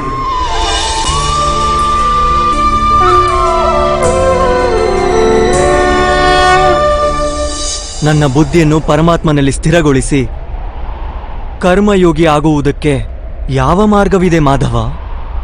ಪಾರ್ಥ, ಸಾಂಖ್ಯಯೋಗದ ಕಾರಣ ಮನುಷ್ಯ ಪರಮಾತ್ಮನನ್ನು ನಿರಂತರವಾಗಿ ನೆನೆಯುತ್ತಾ ಇರುತ್ತಾನೆ. ಪರಮಾತ್ಮನ ಸ್ಮರಣೆ ಮಾಡುವುದರಿಂದ ಮನುಷ್ಯನ ಹೃದಯದಲ್ಲಿ ಸಮರ್ಪಣೆಯ ಭಾವ ಉತ್ಪನ್ನವಾಗುತ್ತದೆ, ಹಾಗೂ ಆ ಭಾವವನ್ನು ಭಕ್ತಿ ಎನ್ನುತ್ತಾರೆ. ಭಕ್ತಿಯಿಂದ ಮನುಷ್ಯನಿಗೆ ಸತ್ಯ ಅಸತ್ಯಗಳ ಜ್ಞಾನ ಪ್ರಾಪ್ತಿಯಾಗುತ್ತದೆ. ಆ ಜ್ಞಾನದಿಂದ ಅವನಿಗೆ ಪರಮಾತ್ಮನ ದರ್ಶನವಾಗುತ್ತದೆ. ಹಾಗೂ ಯಾರಿಗೆ ಪರಮಾತ್ಮನ ದರ್ಶನವಾಗುವುದೋ ಅವನೇ ವಾಸ್ತವವಾಗಿ ಕರ್ಮಯೋಗಿಯಾಗುತ್ತಾನೆ, ಹಾಗೂ ಜನ್ಮದ ಚಕ್ರದಿಂದ ಹೊರಬಂದು ಮೋಕ್ಷವನ್ನು ಪಡೆಯುತ್ತಾನೆ. ಎಲ್ಲ ಆತ್ಮಗಳ ಅಂತಿಮ ಗುರಿಯೂ ಅದೇ ಆಗಿರುತ್ತದೆ, ಹಾಗೂ ಧರ್ಮದ ಅಂತಿಮ ಚರಣವೂ ಅದೇ ಆಗಿದೆ. ಆದರೆ ನಾನು ಪರಮಾತ್ಮನ ದರ್ಶನವಿಲ್ಲದೆ ಸಮರ್ಪಣೆಯನ್ನು ಹೇಗೆ ಮಾಡಿಕೊಳ್ಳಬಹುದು ಮಾಧವ? ಪರಮಾತ್ಮನ ದರ್ಶನ ಮಾಡಬೇಕಾದರೆ ನಿನ್ನ ಕಣ್ಣುಗಳಿಗೆ ಕಟ್ಟಿದ ಆಸೆ, ಅಹಂಕಾರ, ಕ್ರೋಧ ಹಾಗೂ ಪೂರ್ವಾಗ್ರಹದ ಪಟ್ಟಿಯನ್ನು ತೊಲಗಿಸಬೇಕಾಗುತ್ತದೆ. ಅಂಧಕಾರ ತುಂಬಿದ ಕಕ್ಷೆಯಲ್ಲಿ ಕುಳಿತ ಮನುಷ್ಯ ಸೂರ್ಯ ದರ್ಶನ ಮಾಡುವುದಿದೆ ಎಂದರೆ ಅವನಿಗೆ ಏನು ಹೇಳುವೆ? ಇದನ್ನೇ ಹೇಳುವೆ ಅಲ್ಲವೇ? ಕಕ್ಷದಿಂದ ಹೊರಬಂದು ಆಕಾಶದ ಕೆಳಗೆ ನಿಲ್ಲುವಂತಹವನಾಗು, ಸೂರ್ಯ ಎಂದೆಂದಿಗೂ ಉಪಸ್ಥಿತನಿರುವನು. ಹಾಗೆಯೇ ಪಾರ್ಥ, ಈ ಸೃಷ್ಟಿಯೇ ಪರಮಾತ್ಮನು, ಪರಮಾತ್ಮನೇ ಎಲ್ಲವೂ. ಪರಮಾತ್ಮನ ಹೊರತಾಗಿ ಏನೂ ಇಲ್ಲ. ಯಾರು ತನ್ನ ಆತ್ಮದ ದರ್ಶನ ಮಾಡುತ್ತಾನೋ ಅವನು ಪರಮಾತ್ಮನ ದರ್ಶನ ಮಾಡುತ್ತಾನೆ. ಹೇಗೆ ಉಪ್ಪಿನ ಒಂದು ಕಣದ ಸ್ವಾದವು ಸಮಗ್ರ ಸಾಗರದ ಸ್ವಾದದಿಂದ ಭಿನ್ನವಾಗಿರುವುದಿಲ್ಲವೋ, ಹಾಗೆಯೇ ನಮ್ಮ ಆತ್ಮದ ದರ್ಶನವು ಪರಮಾತ್ಮನ ದರ್ಶನದಿಂದ ಭಿನ್ನವಾಗುವುದಿಲ್ಲ. ಅರ್ಥಾತ್ ಮಾಧವ, ನೀನೇ ಪರಮಾತ್ಮನೇ?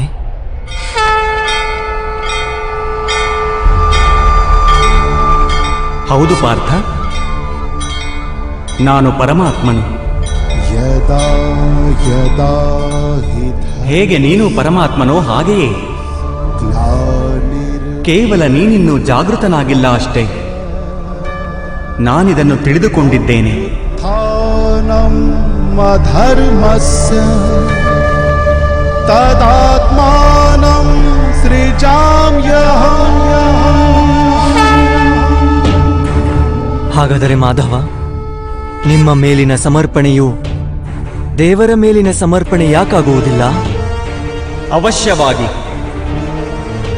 ನನ್ನ ಮೇಲಿನ ಸಮರ್ಪಣೆಯೇ ಪರಮಾತ್ಮನ ಮೇಲಿನ ಸಮರ್ಪಣೆ.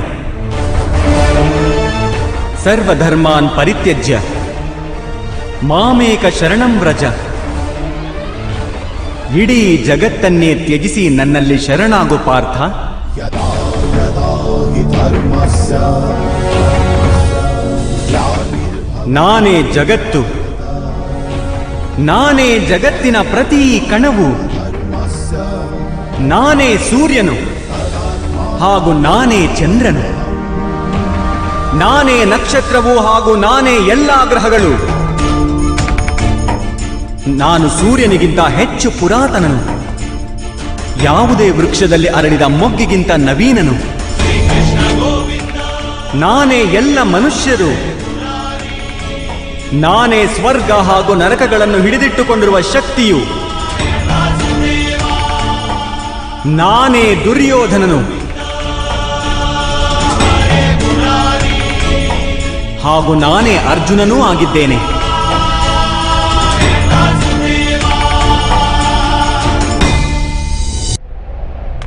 ಅದು ಹೇಗೆ ಸಂಭವ ಮಾಧವ?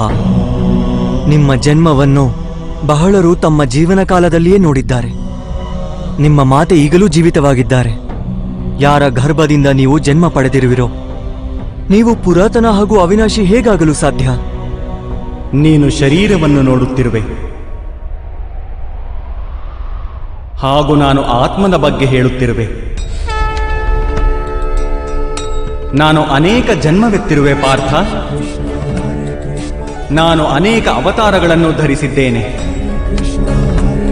ಅನೇಕ ಶರೀರಗಳಾಗಿರುವೆ. ನಾನು ಇದೇ ಮಣ್ಣಿನಲ್ಲಿ ಸೇರಿರುವೆ.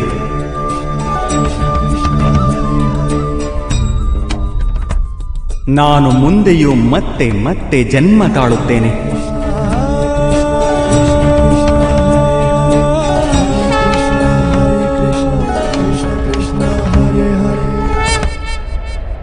ಯದಾ ಯದಾ ಹಿ ಧರ್ಮಸ್ಯ ಗ್ಲಾನಿರ್ಭವತಿ ಭಾರತ ಅಭ್ಯುತ್ಥಾನಮಧರ್ಮಸ್ಯ ತದಾತ್ಮಾನಂ ಸೃಜಾಮ್ಯಹಂ.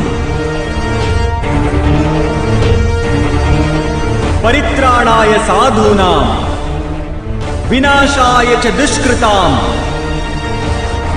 ಧರ್ಮ ಸಂಸ್ಥಾಪನಾರ್ಥಾಯ ಸಂಭವಾಮಿ ಯುಗೆ ಯುಗೆ.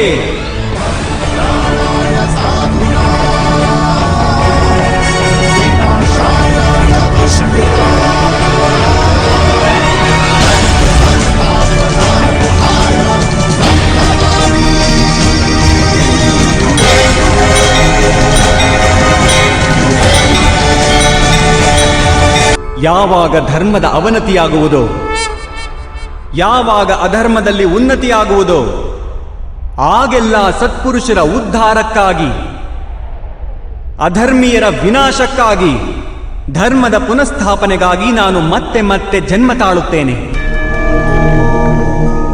ಇದು ಪ್ರತಿ ಯುಗದಲ್ಲೂ ಆಗುತ್ತಲಿದೆ ಹಾಗೂ ಮುಂದೆಯೂ ಹಾಗೆಯೇ ಆಗುವುದು. ನಾನೇ ಅವಿನಾಶಿ ಪರಮಾತ್ಮನು, ನಾನೇ ಮತ್ಸ್ಯನೂ ಆಗಿದ್ದೆ ಹಾಗೂ ನಾನೇ ವಾಮನ ಅವತಾರವು. ನಾನೇ ಪರಶುರಾಮನು ಹಾಗೂ ನಾನೇ ರಾಮಚಂದ್ರನೂ ಆಗಿದ್ದೆ.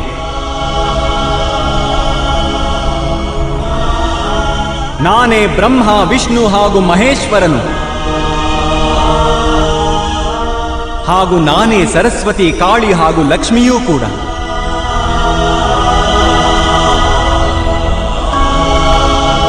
ನಾನು ಪುರುಷನೂ ಅಲ್ಲ, ಸ್ತ್ರೀಯೂ ಅಲ್ಲ ಹಾಗೂ ನಪುಂಸಕನೂ ಅಲ್ಲ. ನಾನು ಶರೀರವೂ ಅಲ್ಲ, ಶರೀರದ ಅಂಗವೂ ಅಲ್ಲ. ನಾನೇ ಜ್ಞಾನವು, ನಾನೇ ಸೃಷ್ಟಿಯು, ಚೈತನ್ಯವೂ ಹೌದು ಹಾಗೂ ಪರಬ್ರಹ್ಮನೂ ಹೌದು. ನಾನೇ ಎಲ್ಲವೂ ಆಗಿರುವೆ ಹಾಗೂ ನಾನು ಏನೂ ಅಲ್ಲ. ಹೀಗೆಯೇ ಪ್ರತಿಯುಗದಲ್ಲಿಯೂ ಆಗಿದೆ ಹಾಗೂ ಮುಂದೆಯೂ ಹೀಗೆಯೇ ಆಗುತ್ತಲಿರುತ್ತದೆ. ಕೃಷ್ಣನ ಮಹಿಮೆಯಿದು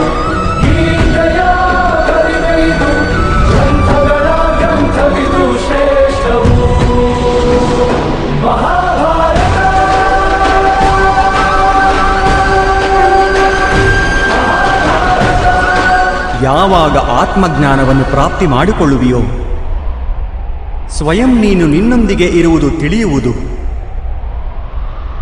ಆಗ ನೀನು ನನ್ನ ಹಾಗೆಯೇ ನಿನ್ನನ್ನೇ ಪರಮಾತ್ಮನ ರೂಪದಲ್ಲಿಯೇ ಕಾಣುವೆ. ಆದರೆ ಆ ಪಟ್ಟವನ್ನು ಪ್ರಾಪ್ತಿ ಮಾಡಿಕೊಳ್ಳಲು ನನ್ನ ಮೇಲಿನ ಸಂಪೂರ್ಣ ಸಮರ್ಪಣೆ ಅನಿವಾರ್ಯವಾಗಿದೆ. ಸಮರ್ಪಣೆ ಎಂದರೇನು ಮಾಧವ? ಸಮರ್ಪಣೆ ಮನಸ್ಸಿನ ಅಂಥ ಸ್ಥಿತಿಯ ಹೆಸರು. ಯಾವಾಗ ಮನುಷ್ಯ ತನ್ನೆಲ್ಲ ಸಂಕಲ್ಪಗಳನ್ನು ತ್ಯಜಿಸುತ್ತಾನೋ, ತನಗಾಗಿ ಯಾವುದೇ ಪ್ರಕಾರದ ನಿರ್ಣಯ ಅಥವಾ ಪ್ರತಿಜ್ಞೆಯನ್ನು ಮಾಡುವುದಿಲ್ಲ, ಯಾವ ಪ್ರಕಾರದ ಕಾರ್ಯವನ್ನು ಅವನಿಗೆ ಕೊಡಲಾಗುವುದೋ ಅದೇ ಪ್ರಕಾರದ ಕಾರ್ಯವನ್ನು ಮಾಡುತ್ತಾನೆ. ವಾಸ್ತವವಾಗಿ ಸಮರ್ಪಣೆಯ ಅರ್ಥವೇನೆಂದರೆ ತನ್ನನ್ನು ತಾನೇ, ತನ್ನ ಮನಸ್ಸನ್ನು, ಬುದ್ಧಿಯನ್ನು, ಜ್ಞಾನವನ್ನು, ಇಚ್ಛೆಯನ್ನು, ಆಶಯವನ್ನು ಹಾಗೂ ಭಾವನೆಯನ್ನು, ತನ್ನ ಸರ್ವಸ್ವವನ್ನು ಯಾರಿಗೋ ಅರ್ಪಣೆ ಮಾಡುವುದಾಗಿದೆ. ಹಾಗೂ ಅಂಥ ಸಮರ್ಪಣೆಯನ್ನು ಭಕ್ತಿ ಎನ್ನುತ್ತಾರೆ.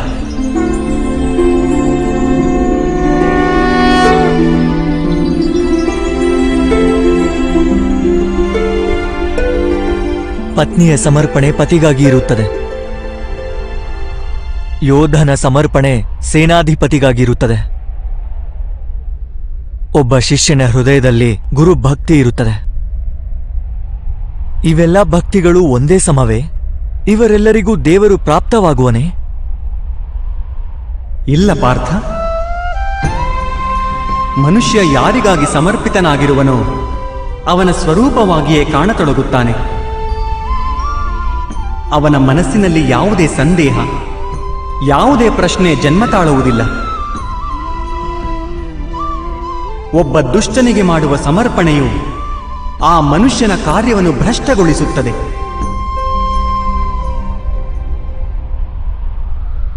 ಅಂಗರಾಜಕರ್ಣನು ಧರ್ಮವನ್ನು ತಿಳಿದಿದ್ದರೂ ಕೂಡ ದ್ಯೂತ ಸಭೆಯಲ್ಲಿ ಪಾಂಚಾಲಿಗೆ ನಿಂದನೆ ಮಾಡಿದ್ದನು. 5 ಪುರುಷರೊಂದಿಗೆ ಸಂಬಂಧವಿಟ್ಟುಕೊಂಡವಳನ್ನು ವೇಶ್ಯರಾಗಿರುತ್ತಾರಂತ ಸ್ತ್ರೀಯರು. ಅದಕ್ಕೆ ಕಾರಣ ಅಂಗರಾಜನಿಗೆ ಭ್ರಾತ ದುರ್ಯೋಧನನ ಬಗ್ಗೆ ಇರುವ ಸಮರ್ಪಣೆ. ಈ ಯುದ್ಧದಲ್ಲಿ ಅವನಿಗೆ ಯಾವ ಶಿಕ್ಷೆ ದೊರೆಯುವುದೋ ಅದು ಯಾವುದೇ ಜನ್ಮ ಅಥವಾ ಜಾತಿಗಾಗಿಯಲ್ಲ, ಆದರೆ ಒಬ್ಬ ದುಷ್ಟನ ಪ್ರತಿ ಅವನಿಗಿರುವ ಸಮರ್ಪಣೆಯ ಕಾರಣಕ್ಕೆ ಶಿಕ್ಷೆ ದೊರೆಯುವುದು. ಆದ್ದರಿಂದಲೇ ಹೇ ಧನಂಜಯ, ಸಮರ್ಪಣೆ ಉತ್ತಮರ ಪರವಾಗಿ ಇರುವುದು ಅವಶ್ಯಕ. ಅದರಿಂದಲೇ ಮನುಷ್ಯ ಉತ್ತಮನಾಗುತ್ತಾನೆ. ಕಬ್ಬಿಣದ ಸರಪಳಿಯಿಂದ ಅಪರಾಧಿಯನ್ನು ಕಟ್ಟಲಾಗುತ್ತದೆ. ಹಿತ್ತಾಳೆಯ ಸರಪಳಿಯಿಂದ ಮಂದಿರದ ದೀಪಸ್ತಂಭವನ್ನು ಕಟ್ಟಲಾಗುತ್ತದೆ. ಹಾಗೂ ಚಿನ್ನದ ಮಾಲೆಯನ್ನು ಆಭರಣವೆಂದು ಕೊರಳಲ್ಲಿ ಧರಿಸಲಾಗುತ್ತದೆ. ಪತಿಭಕ್ತಿ, ಸ್ವಾಮಿ ಭಕ್ತಿ, ಮಿತ್ರಭಕ್ತಿ, ಹೀಗೆ ಅನೇಕ ಭಕ್ತಿಗಳು ಇರುವವು ಪಾರ್ಥ. ಆದರೆ ಎಲ್ಲಕ್ಕಿಂತ ಶ್ರೇಷ್ಠವಾದ ಭಕ್ತಿಯು ಪರಮಾತ್ಮನ ಭಕ್ತಿಯಾಗಿರುತ್ತದೆ.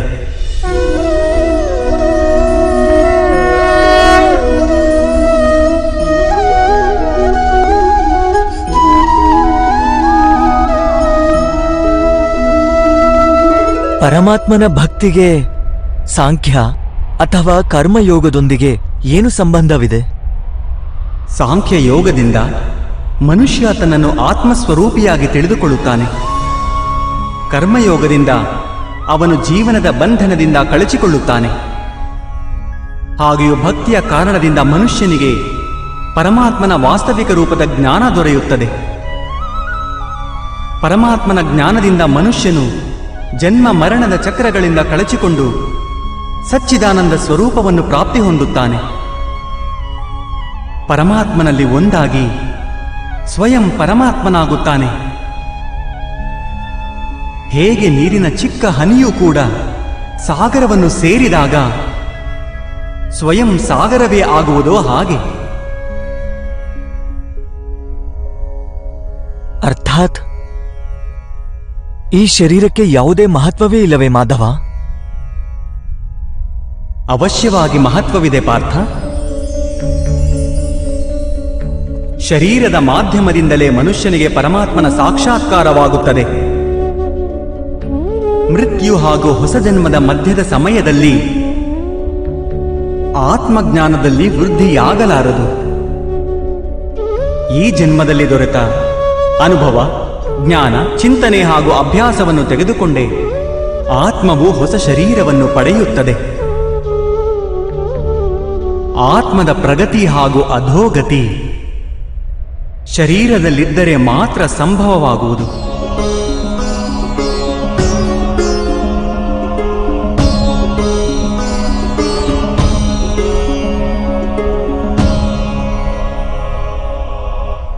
ಆದರೆ ಮಾಧವ, ಇಲ್ಲಿ ಉಪಸ್ಥಿತರಿರುವ ವ್ಯಕ್ತಿಗಳ ವಧೆ ಮಾಡಿ ನಾವು ಅವರು ಉದ್ಧಾರವಾಗುವ ಸಂಭವವನ್ನು ನಾಶ ಮಾಡಿದಂತಾಗುವುದಿಲ್ಲವೇ?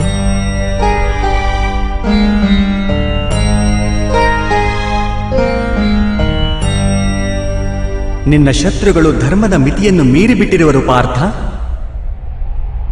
ಅಧರ್ಮವೇ ಅವರ ಸ್ವಭಾವವಾಗಿ ಹೋಗಿದೆ. ಅವರ ಉದ್ಧಾರ ಇನ್ನು ಅಸಂಭವ.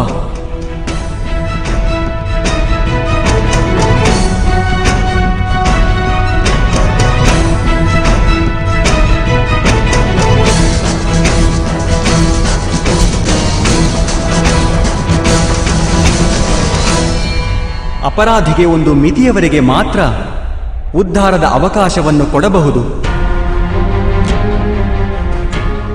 ನಾನು ಶಿಶುಪಾಲನ 99 ಅಪರಾಧಗಳನ್ನು ಕ್ಷಮಿಸಿದ್ದೆ. ಆದರೆ 100 ಅಪರಾಧಗಳ ನಂತರ ಅವನಿಗೆ ಶಿಕ್ಷೆ ಕೊಡುವುದು ಅವಶ್ಯವಾಗಿತ್ತು. ಅಪರಾಧಿಗೆ ಒಂದು ವೇಳೆ ಅಪರಾಧ ಮಾಡಲು ಬಿಟ್ಟರೆ ಅವನು ಹೆಚ್ಚು ಹೆಚ್ಚು ಪತನಗೊಳ್ಳುತ್ತಾ ಹೋಗುತ್ತಾನೆ.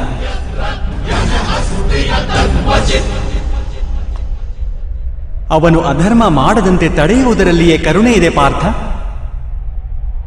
ಈ ಆತ್ಮಗಳು ಸಾಯುವುದಿಲ್ಲ. ಅಧರ್ಮದಿಂದ ಭ್ರಷ್ಟವಾದ ಈ ಶರೀರವನ್ನು ತ್ಯಜಿಸಿ ಹೊಸ ಶರೀರವನ್ನು ಪಡೆದುಕೊಳ್ಳುತ್ತವೆ. ಹಾಗೂ ಆ ಶರೀರದಲ್ಲಿ ಅವರ ಪ್ರಗತಿಯ ಸಾಧ್ಯತೆ ಹೆಚ್ಚಾಗಿರುವುದು.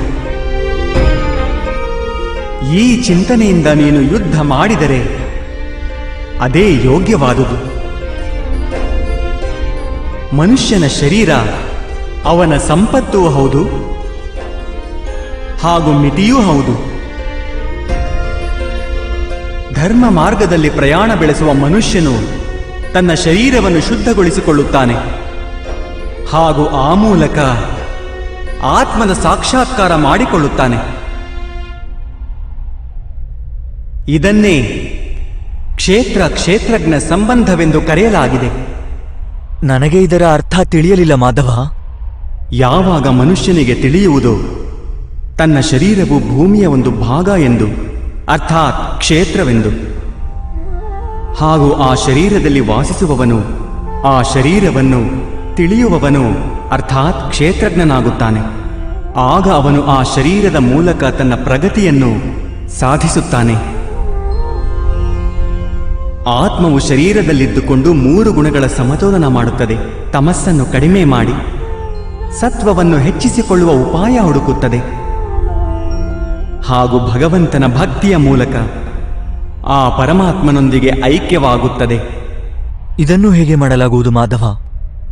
ಸಮರ್ಪಣೆಯೇ ಭಕ್ತಿಯಲ್ಲವೇ? ಅಲ್ಲ ಪಾರ್ಥ, ಸಮರ್ಪಣೆಯು ಭಕ್ತಿಯ ಪ್ರಥಮ ಚರಣವಷ್ಟೇ. ವಾಸ್ತವದಲ್ಲಿ ಭಕ್ತಿ ಯಾವುದೇ ಕಾರ್ಯದ ಹೆಸರಲ್ಲ, ಅದು ಕೇವಲ ಮನಸ್ಥಿತಿಯ ಹೆಸರು ಮಾತ್ರ.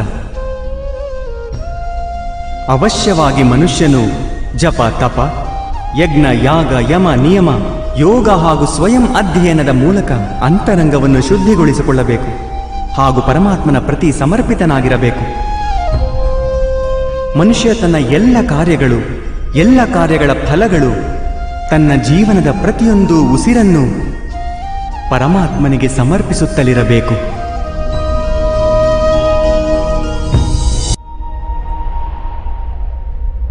ಭಕ್ತಿ ಕೇವಲ ಮನದ ಸ್ಥಿತಿಯಾದರೆ ಜಪ ತಪ ಇತ್ಯಾದಿಗಳ ಮಹತ್ವವೇನಿದೆ ಮಾಧವ?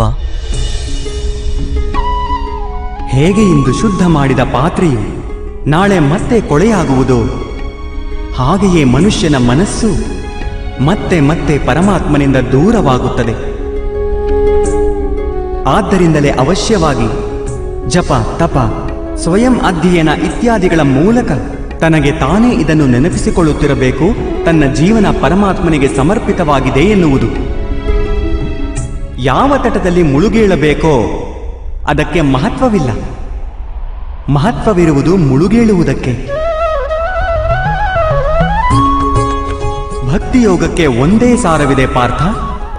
ಮನುಷ್ಯ ತನ್ನ ಜೀವನವನ್ನು ಪರಮಾತ್ಮನಿಗೆ ಅರ್ಪಣೆ ಮಾಡಿ ಪರಮಾತ್ಮನ ಭಕ್ತಿಯಲ್ಲಿರುವುದು ಹಾಗೂ ಸತ್ವಗುಣದಿಂದ ಕೂಡಿದ ಸಂಪತ್ತನ್ನು ಸುರಕ್ಷಿತವಾಗಿ ಇಟ್ಟುಕೊಳ್ಳುವುದು. ಸತ್ವಗುಣ ಸಂಪತ್ತು ಎಂದು ಯಾವುದಕ್ಕೆ ಹೇಳುತ್ತಾರೆ ಮಾಧವ? ಅಹಿಂಸಾ ಸತ್ಯಂ ಕ್ರೋಧ ತ್ಯಾಗ ಶಾಂತಿರ ಪೈಶುನಂ ದಯಾಭೂತೇಶ್ವ ಲೋಲುಪ್ತ್ವಂ ಮಾರ್ದವಂ ಹ್ರೀರ ಚಾಪಲಂ ತೇಜಃ ಕ್ಷಮಾ ಧೃತಿ ಶೌಚಮದ್ರೋಹೋ ನಾತಿಮಾನಿತ ಭವಂತಿ ಸಂಪದಂ ದೈವೀಂ ಅಭಿಜಾತಸ್ಯ ಭಾರತ. ಯಾವುದೇ ಕಾರಣವಿಲ್ಲದೆ ಸ್ವಾರ್ಥಕ್ಕಾಗಿ ಹಿಂಸೆ ಮಾಡುವುದು ಅಧರ್ಮವಾಗುವುದು ಪಾರ್ಥ. ವಾಸ್ತವವಾಗಿ ಅಹಿಂಸೆಯೇ ಪರಮಧರ್ಮ.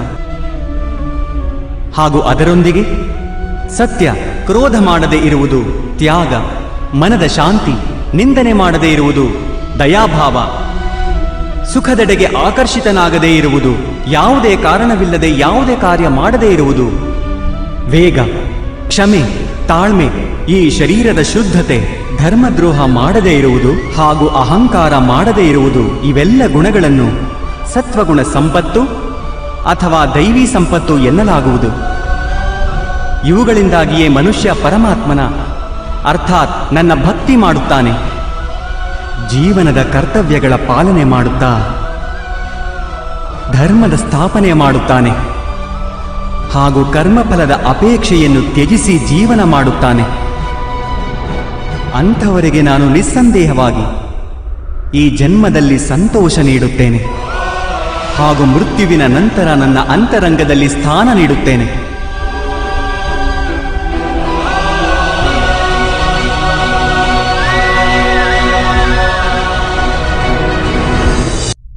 ನಿಮ್ಮ ರೂಪ ಹೇಗಿದೆ ಮಾಧವ? ಸಾಂಖ್ಯ ಯೋಗದ ಮಾಧ್ಯಮದಿಂದ ನಾನು ತಿಳಿದುಕೊಂಡೆ ನಾನು ಒಂದು ಆತ್ಮವೆಂದು, ಅಮರನೆಂದು, ಹಾಗೂ ಈ ನಶ್ವರ ಶರೀರದಲ್ಲಿ ಕೇವಲ ಕೆಲ ಸಮಯದವರೆಗೆ ವಾಸಿಸುವೆ ಎಂದು. ಕರ್ಮಯೋಗದ ಮಾಧ್ಯಮದಿಂದ ನಾನು ತಿಳಿದುಕೊಂಡೆ ಯಾರು ಫಲದ ಅಪೇಕ್ಷೆಯನ್ನು ತ್ಯಜಿಸಿ ಕೇವಲ ಕರ್ಮ ಮಾಡುತ್ತಾನೋ ಅವನಿಗೆ ಜೀವನದಲ್ಲಿ ಶಾಂತಿ ಹಾಗೂ ಸಫಲತೆ ಪ್ರಾಪ್ತವಾಗುತ್ತದೆ ಎಂದು. ಭಕ್ತಿ ಯೋಗದ ಮಾಧ್ಯಮದಿಂದ ನಾನು ನಿಮ್ಮ ಪ್ರತಿ ಸಮರ್ಪಣೆಯ ಮಹತ್ವ ತಿಳಿದುಕೊಂಡೆ.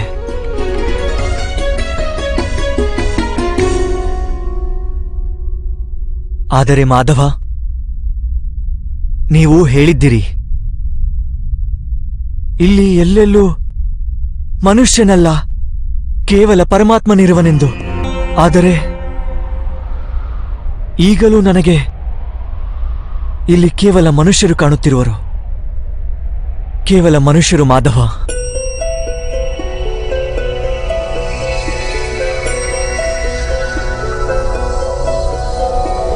नारायणं नमस्कृत्य नरं चैव नरोत्तमं देवीं सरस्वतीं व्यासं ततो जयम्. ನಾನು ನಿಮ್ಮ ವಾಸ್ತವಿಕ ರೂಪದ ದರ್ಶನ ಮಾಡಬಯಸುತ್ತೇನೆ ಮಾಧವ. ನಿಮ್ಮ ಶಕ್ತಿ, ನಿಮ್ಮ ಜ್ಞಾನ, ವೇಗ ಹಾಗೂ ಐಶ್ವರ್ಯಗಳಿಂದ ಕೂಡಿದ ಪರಮಾತ್ಮನ ಸ್ವರೂಪವನ್ನು ಪ್ರತ್ಯಕ್ಷವಾಗಿ ನೋಡಬಯಸುತ್ತೇನೆ ಮಾಧವ. ನನಗೆ ನಿಮ್ಮ ಅವಿನಾಶಿ ಸ್ವರೂಪದ ದರ್ಶನ ನೀಡಿ ಮಾಧವ. ನನ್ನ ಎಲ್ಲ ಸಂದೇಹಗಳನ್ನು ನಾಶ ಮಾಡಿ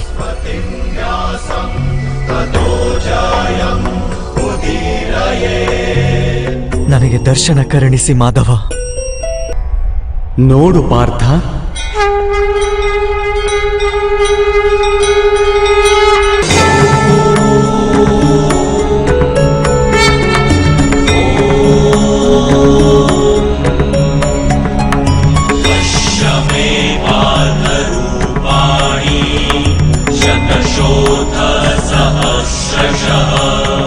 ಸಾಂಖ್ಯ ಯೋಗದಿಂದ ಕರ್ಮಯೋಗ, ಕರ್ಮಯೋಗದಿಂದ ಭಕ್ತಿಯೋಗ ಹಾಗೂ ಭಕ್ತಿಯೋಗದಿಂದ ಜ್ಞಾನದ ಪ್ರಾಪ್ತಿಯಾಗುತ್ತದೆ.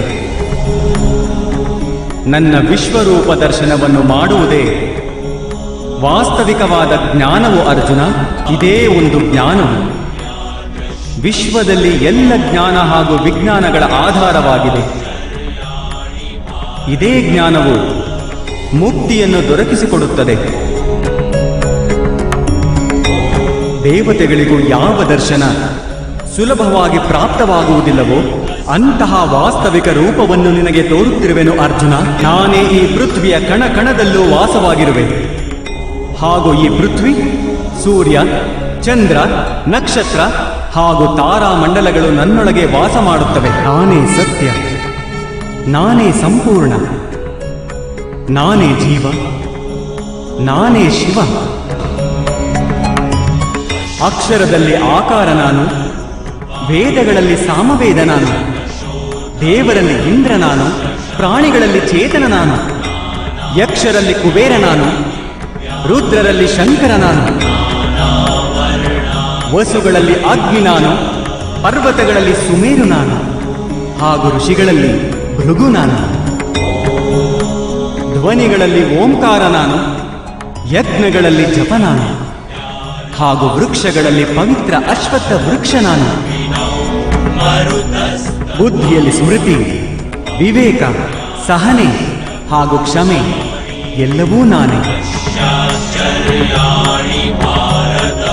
ಕೀರ್ತಿಯು ನಾನೇ, ಗಂಧರ್ವರಲ್ಲಿ ಚಿತ್ರರಥ ನಾನೇ, ದೇವ ಋಷಿಗಳಲ್ಲಿ ನಾರದ ನಾನು, ಹಾಗೂ ಮುನಿಗಳಲ್ಲಿ ಕಪಿಲ, ಅಶ್ವಗಳಲ್ಲಿ ಉಚ್ಚೈಶ್ರವ, ಗಜಗಳಲ್ಲಿ ಐರಾವತ, ಹಾಗೂ ಪಶುಗಳಲ್ಲಿ ಸಿಂಹ ನಾನು, ಪಕ್ಷಿಗಳಲ್ಲಿ ಗರುಡ, ಮನುಷ್ಯರಲ್ಲಿ ರಾಜ ನಾನು, ಶಸ್ತ್ರಗಳಲ್ಲಿ ವಜ್ರ ನಾನು, ಹಸುಗಳಲ್ಲಿ ಕಾಮಧೇನು, ಸರ್ಪಗಳಲ್ಲಿ ವಾಸುಕಿ ನಾನು, ಶೇಷನಾಗ ನಾನು, ಯಮರಾಜ ನಾನು, ವರುಣ ದೇವ ನಾನು, ಹಾಗೂ ವಾಯು ಕೂಡ ನಾನೇ. ಭಗವಂತ ರಾಮ ನಾನು, ಪವಿತ್ರ ಗಂಗೆ ನಾನು, ಸೃಷ್ಟಿಯಲ್ಲಿ ಆದಿ ಮಧ್ಯ ಹಾಗೂ ಅಂತ್ಯವೂ ನಾನೇ. ಬ್ರಹ್ಮ ವಿದ್ಯೆ ನಾನು, ಮಹಾಕಾಲ ನಾನು, ಹಾಗೂ ಬ್ರಹ್ಮನೂ ನಾನೇ. ಪರಿಣಾಮ, ವಿಜಯ, ಸತ್ವ, ನಿರ್ಣಯ ನಾನು. ಶಿಕ್ಷೆ, ಶಕ್ತಿ, ನೀತಿ, ಮೌನ ಹಾಗೂ ತತ್ವಜ್ಞಾನವೂ ನಾನೇ.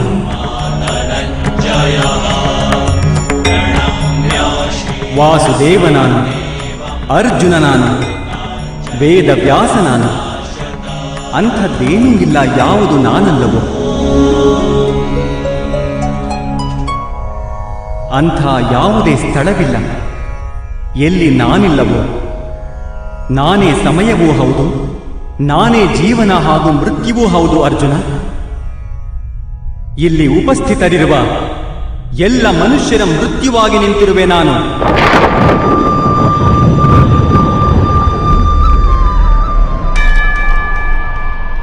ನೀನೊಂದು ವೇಳೆ ಶಸ್ತ್ರವನ್ನು ಎತ್ತದಿದ್ದರೂ ನಾನು ಇವರೆಲ್ಲರ ವಧೆ ಮಾಡುತ್ತೇನೆ ಅರ್ಜುನ. ಹಾಗಾಗಿ ಮೋಹವನ್ನು ತ್ಯಜಿಸು ಹಾಗೂ ನಿನ್ನ ಕರ್ತವ್ಯವನ್ನು ನೋಡು. ಧರ್ಮದ ಭಾರವನ್ನು ಹೊತ್ತುಕೋ, ಗಾಂಡೀವ ಎತ್ತಿ ಶರಹೂಡಲು ಸಿದ್ಧನಾಗು.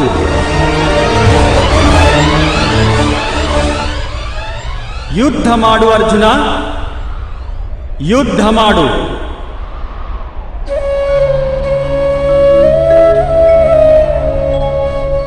ಹೇ ಮಾಧವ, ಹೇ ಮಧುಸೂದನ, ಇಂದು ನನ್ನ ಎಲ್ಲ ಸಂದೇಹಗಳು ನಾಶವಾದವು. ದಯಮಾಡಿ ನಿಮ್ಮ ಮನುಷ್ಯ ರೂಪದಲ್ಲಿ ದರ್ಶನ ನೀಡಿ. ನಾನು ನಿಮ್ಮ ಪ್ರತಿ ಆದೇಶವನ್ನು ಪಾಲಿಸುತ್ತೇನೆ. ಕರಿಷ್ಯೆ ವಚನಂ ತವಃ.